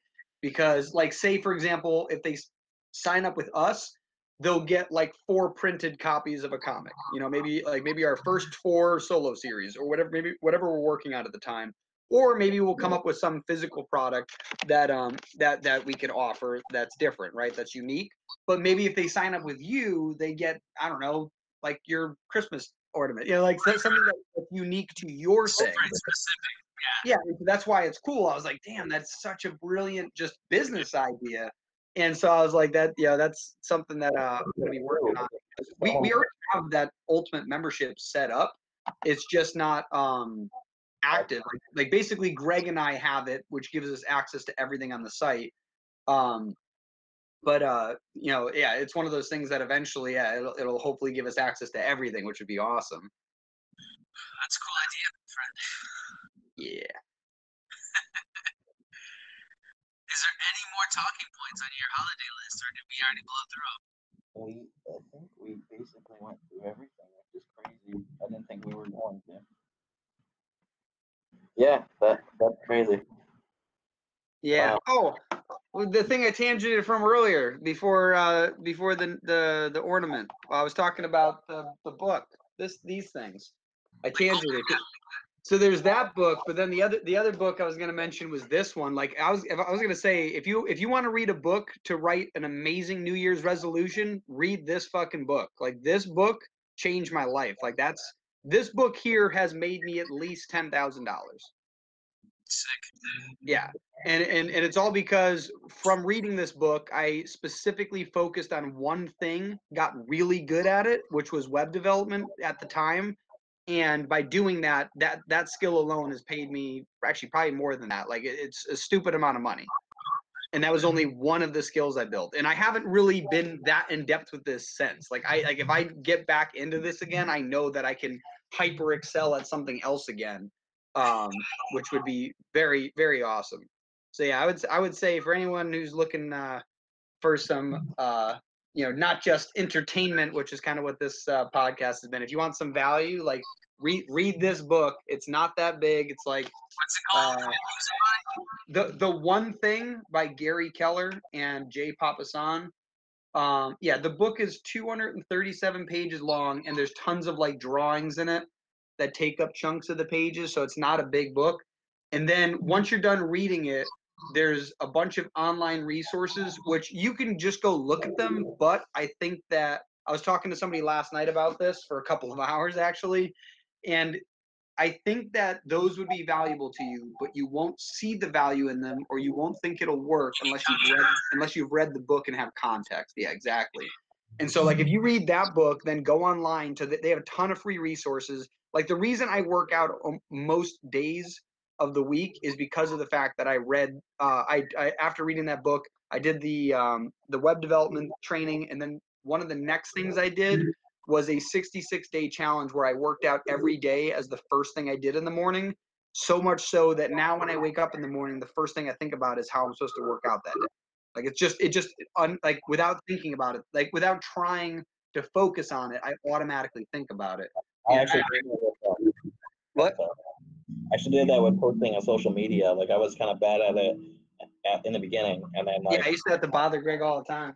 so now I obviously post like every day, and it just became like a thing. Like it was at a certain time, like 10 something at night every day, and then like now I just do it when I can. But I do it at least once. But next year I'm gonna try to do it more than once because you should have like at least 100 pieces of content. Like you could do that like every day. That it's possible.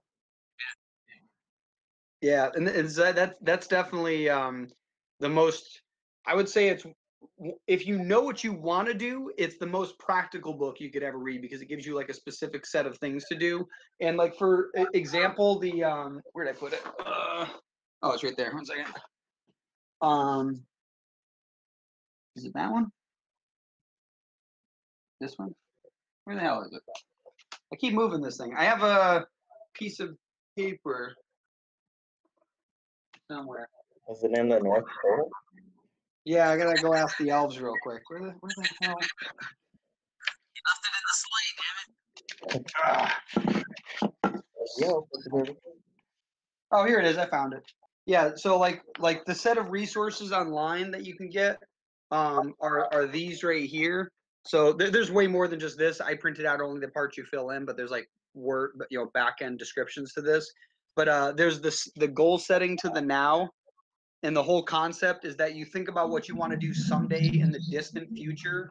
You then take you take what's called the focusing question in the book, which is what's the one thing I can do such that by doing it, everything else will become easier or unnecessary to accomplish my blank goal, right? And so you go, my someday goal is to have $1 million.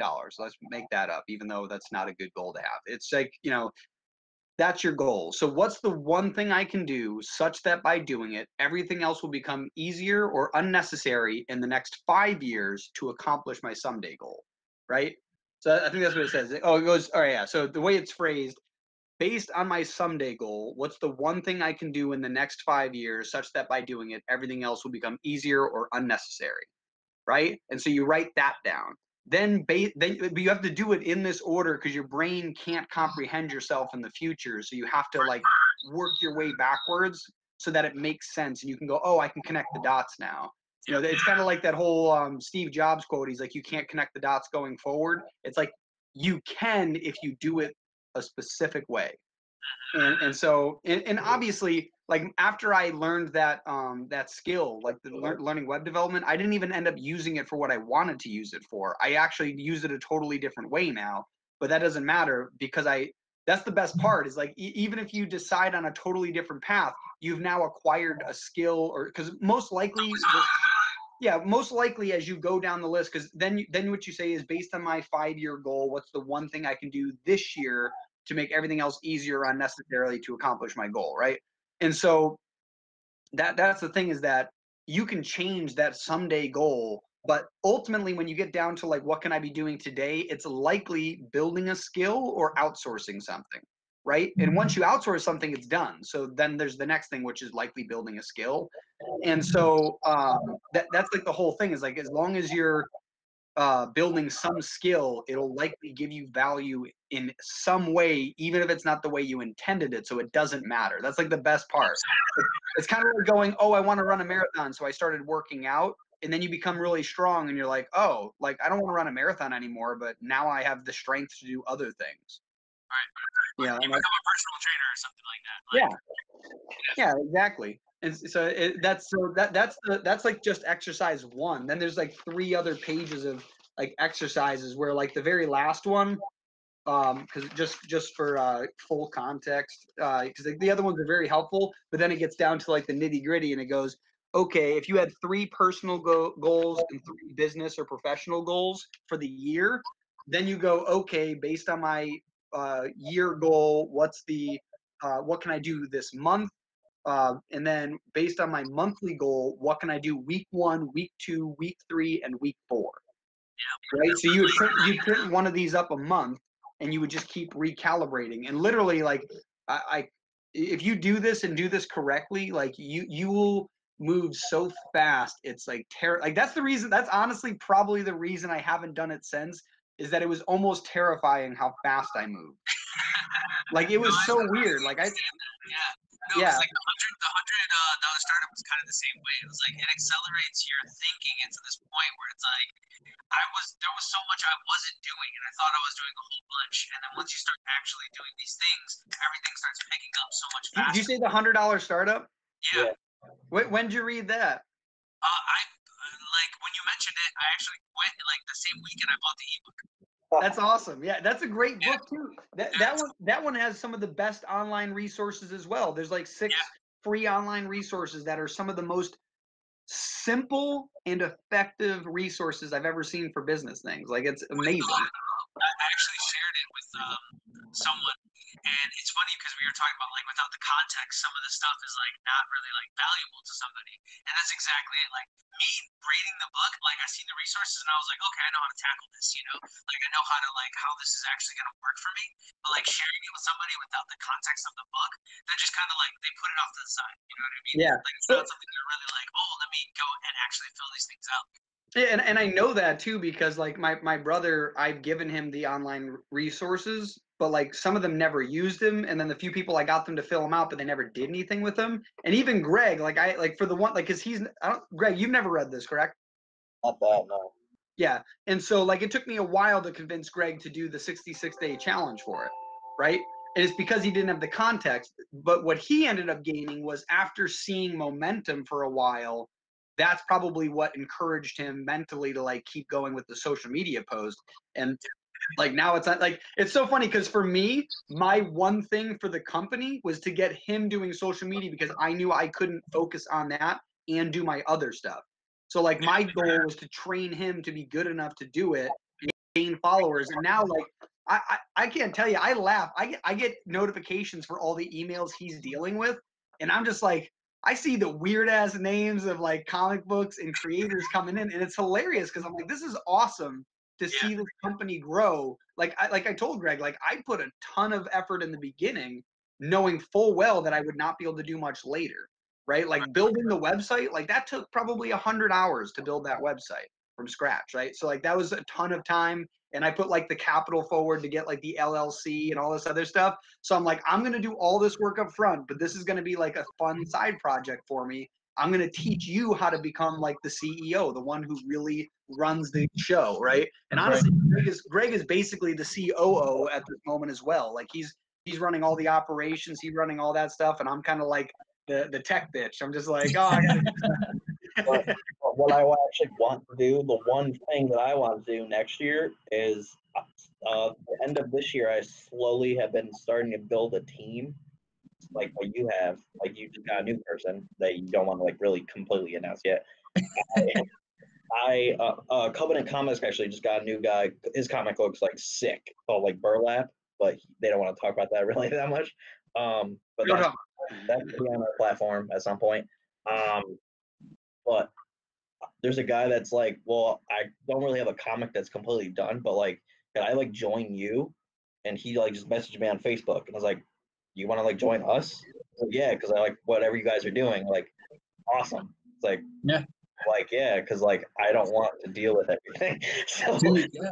The second there's some momentum building, like people like are drawn to it. You know what I mean? Especially like creatives who maybe have lacked like other people. Like one of the strongest things for me to start a company was that everybody else I tried to work with creatively like just fell to the wayside, you know, and they weren't motivated at the same level I was. And so like once you see people that have the same kind of motivation that you have or that are accomplishing something, it's like, yeah, I just want to like be part of that. Like my idea kind of comes secondary to like the like environment of working with this group of people who are like minded.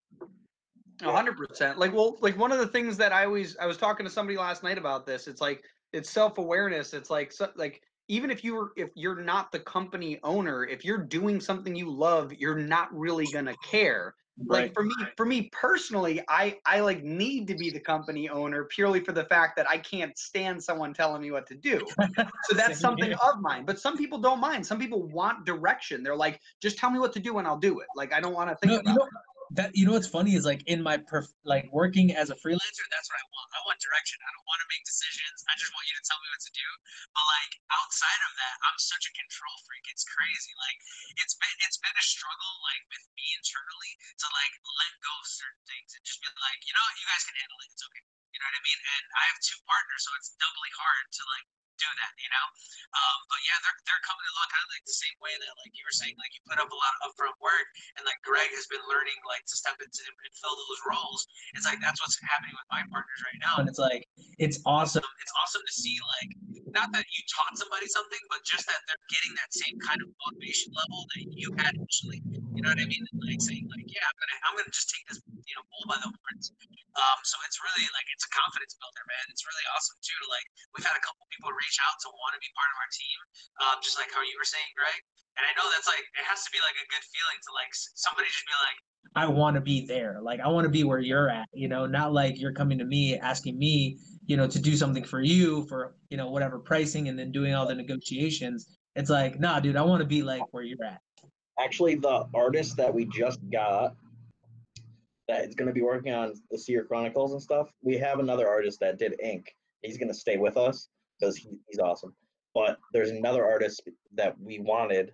Well, I just needed an artist in general, and I was going to start looking once I've stopped being banned from Facebook groups. But some guy randomly messaged me, and he's from Italy.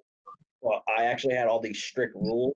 In the beginning of this year, I didn't have any rules. Like, Dylan's like, why does this page look like this? Now, I'm like, so I have these rules, and if you follow them correctly, then we will get along. And the guy's like, from Italy. And I'm like, okay, first, where are you from? And he said, somewhere in Italy. And I was like, okay, you need to understand English completely. Right. Because our script is based off of continuity, and if you don't follow it, and I have to work around your art like we did with another artist, that's not basically every artist. Yeah. It honestly defeats the purpose of you writing the script in the first place if they're not going to follow it, or they're not going to depict it the way that you need to.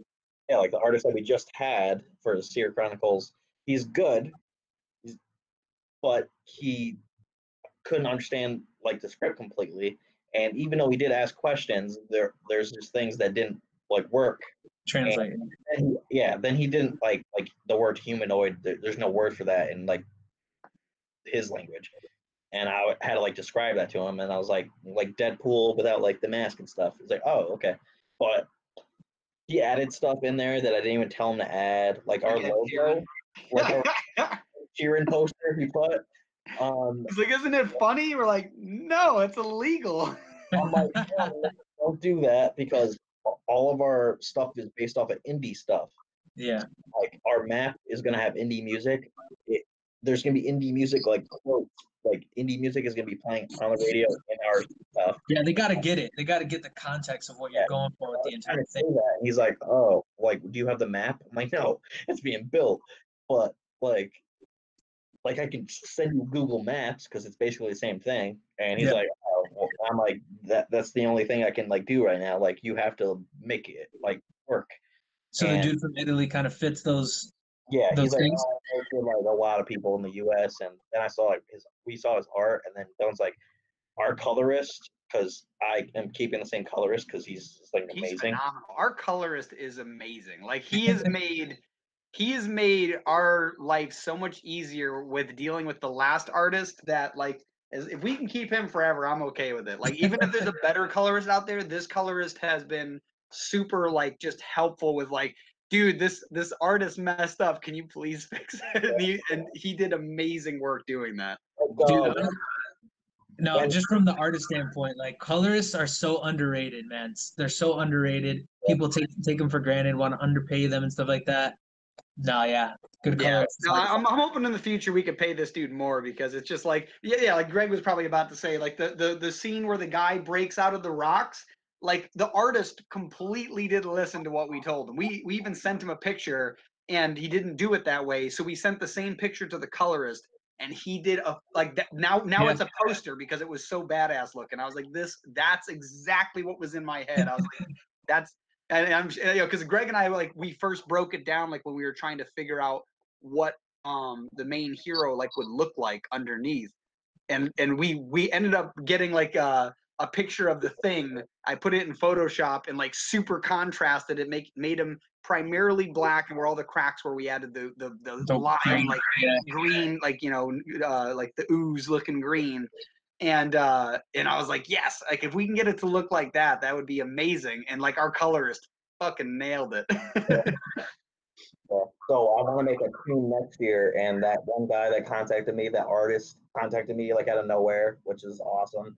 And the letterer, we're keeping that letterer like forever because he's awesome. Like he does stuff. He like, works on a bunch of our indie comic creators' friends, right? Yeah. So, like, I already sort of have a team, but I would like another graphic like designer, so Dylan doesn't have to deal with that. He's like, oh, you could use Fire, but like, maybe. And anything else that I actually need, I like want to start building a team because eventually I'm gonna need one. Right. So. Oh yeah, Greg. I was. Oh, yeah. Really quickly, the graphic designer that I'm working with that is becoming part of our team, he's still a freelancer. So obviously we're not gonna like take away his independence or his sovereignty to do that kind of stuff. So and he's always kind of looking for work and stuff. He's great with logos. So I mean, if you do need a designer, you know, I don't know, I'll shoot him your contact info and you guys can go from there. Yeah, definitely. Yeah, because like honestly, like eventually we'll probably want somebody who like basically we give them work, and even if someone else gives them work, ours is the priority. Right. But it'd still be cool in the interim to have someone available. But I was gonna say, Greg, and actually same for you. I've been getting. Actually, I got my brother set up on this. I actually set myself up on it, and I didn't use it because it's hard to use it on yourself. But it's a program called Basecamp, and it's a project management software. Yeah, I would 100% recommend using that if you have more than yourself on a team, because like my brother doesn't do well with tech other than audio engineering. Like he knows that stuff like the back of his hand, but outside of that, like has trouble with email sometimes. You know what I mean? Like so.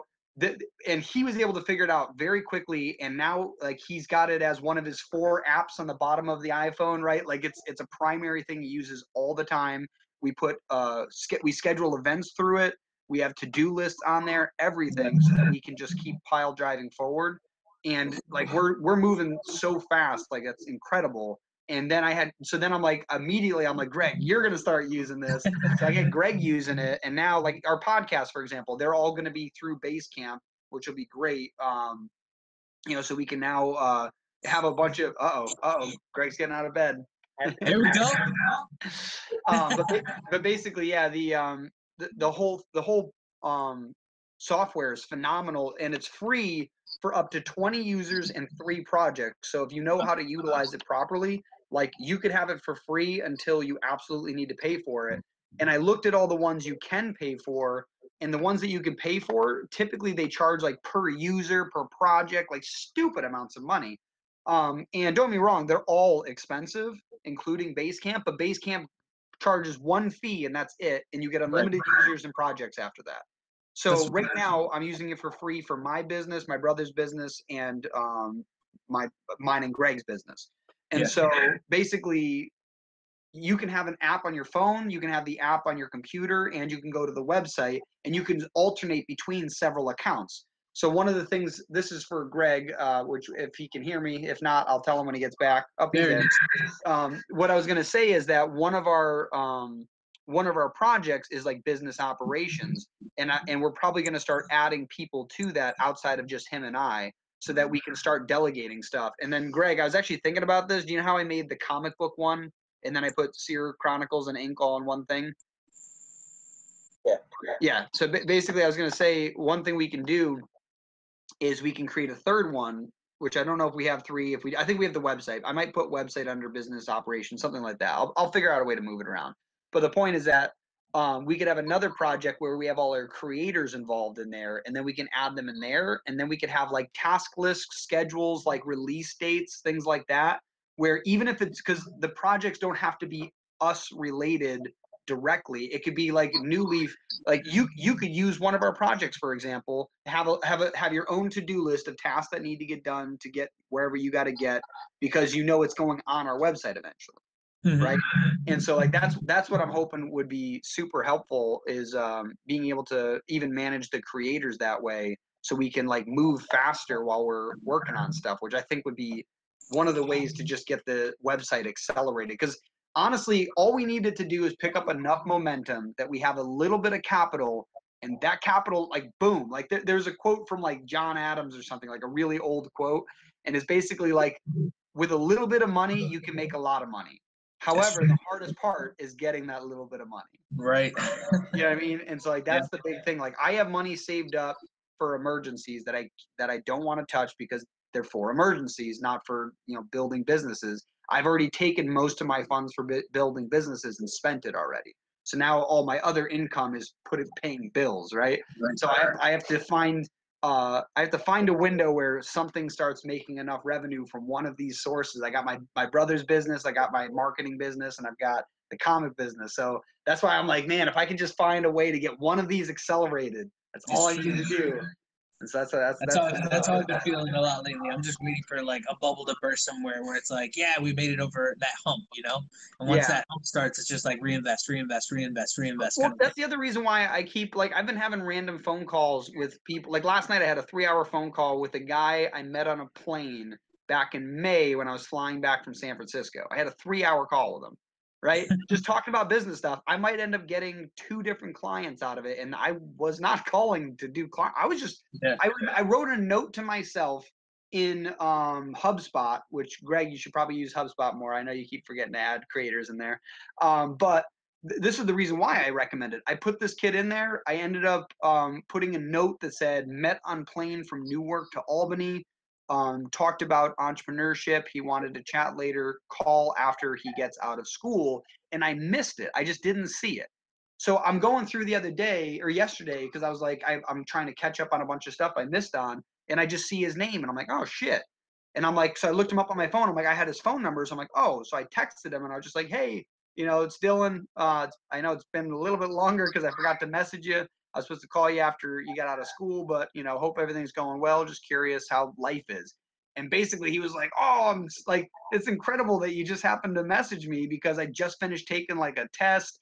You know, I'm like stuck in like this little like life rut and all this. And it's like perfect timing. And I'm like, dude, it's crazy. It's crazy how life works out like that, dude. Like that's happened so many times where like, again, I'll forget something or like backtrack on something. And it's just the perfect timing for that to happen, you know? And yeah, I was actually a moment just happened like that because I was just creating all these task lists and stuff in the drive and trying to get everybody like, you know, engaged in the task list. And you guys mentioning Basecamp, I was like, oh, that sounds perfect. That sounds like exactly what we need. You were so awesome too. There's so many little things I keep figuring out about Basecamp. I set it up so I only get notifications between I think 9 a.m. and like 6 p.m. Like I can always open it, look, but business hours. So what happens is if Greg sets a notification at night, I'll get it the next morning. And I do Sunday to Sunday. I don't block off a weekend because, you know, ain't no rest for the wicked, right? But yeah, I have it open. Tell that to my wife. Yeah. That's what happens is like I told Greg, because he wants a ton of stuff done on the website. I'm like, I don't have time to filter through it. Just take one and make it due this Sunday. Take a different one and make it due the next Sunday. I'm like, just keep doing that. And I'll just see when they come up. And so what happened was the author page came up 2 Sundays ago and I was like, oh shit. And I actually didn't do it Sunday, but I got it done Monday or Tuesday night. And the whole reason was it was on my to-do list. I didn't even put it there. Like it wasn't, you know, right. Like that's the thing is when it comes to things outside of what I need to focus on, this is so perfect because it's almost like me being like, this is the one way I'm okay with someone telling me what to do because I want to do it. Yeah. I just don't want to schedule it. Like that's why I need an assistant eventually. You know what I mean? Like I'm going to need one because I know what I need to do. I know that it needs to get done at some point, but to take time and schedule it is the only annoying part. So I'm like, Greg, you know what? Sorry, you're going to be my assistant because I'm going to do the work. Like you just put a date. And sometimes your energy's just so stretched out. Like it's not even that like you don't have the time to do it. You're just like I don't want to do that right now. Like I'm in the mix of this. And fatigue. It's decision fatigue. It's a real thing. It happens. Like that's why, you know, when you have somebody at the office bring donuts all day and then you get home, if there's donuts at home, you're probably going to eat one because you had to turn it down all day long. So now when you get home, it's an easy yes. Okay, you know, Totally, man. Well, I think I gotta go, guys. But this was great. Yeah, it's only been a 2-hour podcast. This is probably our longest one, so this will be fun. It was a good holiday one. Yeah, way to end the year. A couple shameless plugs. You know, now we learned so much about each other, about our holiday, you know, memories and stuff. I feel like we're closer now, guys. Yeah. Closer. Yeah, I think it's a good podcast because we talked about holiday stuff in the beginning and then about like business and life stuff at the end. So we get in the holiday spirit, and then we tell them like make moves, go. So amen to that. Yeah. Yeah, we'll keep you on for a second, just to talk about the other stuff that's off the air. But for everyone who joined us and listening, thanks for joining us for this year's holiday podcast. This whole year. Yeah, thanks for joining us this whole year. And if you missed out on all the other podcasts, make sure you catch up on those because in December we're going to be disappearing. And so, you know, doodly-doo, doodly-doo, doodly-doo, doodly-doo, that's what it is. Yeah. Yeah, so definitely thanks for joining us, and we will see you next year. Later, guys. Happy holidays from New Leaf Comics.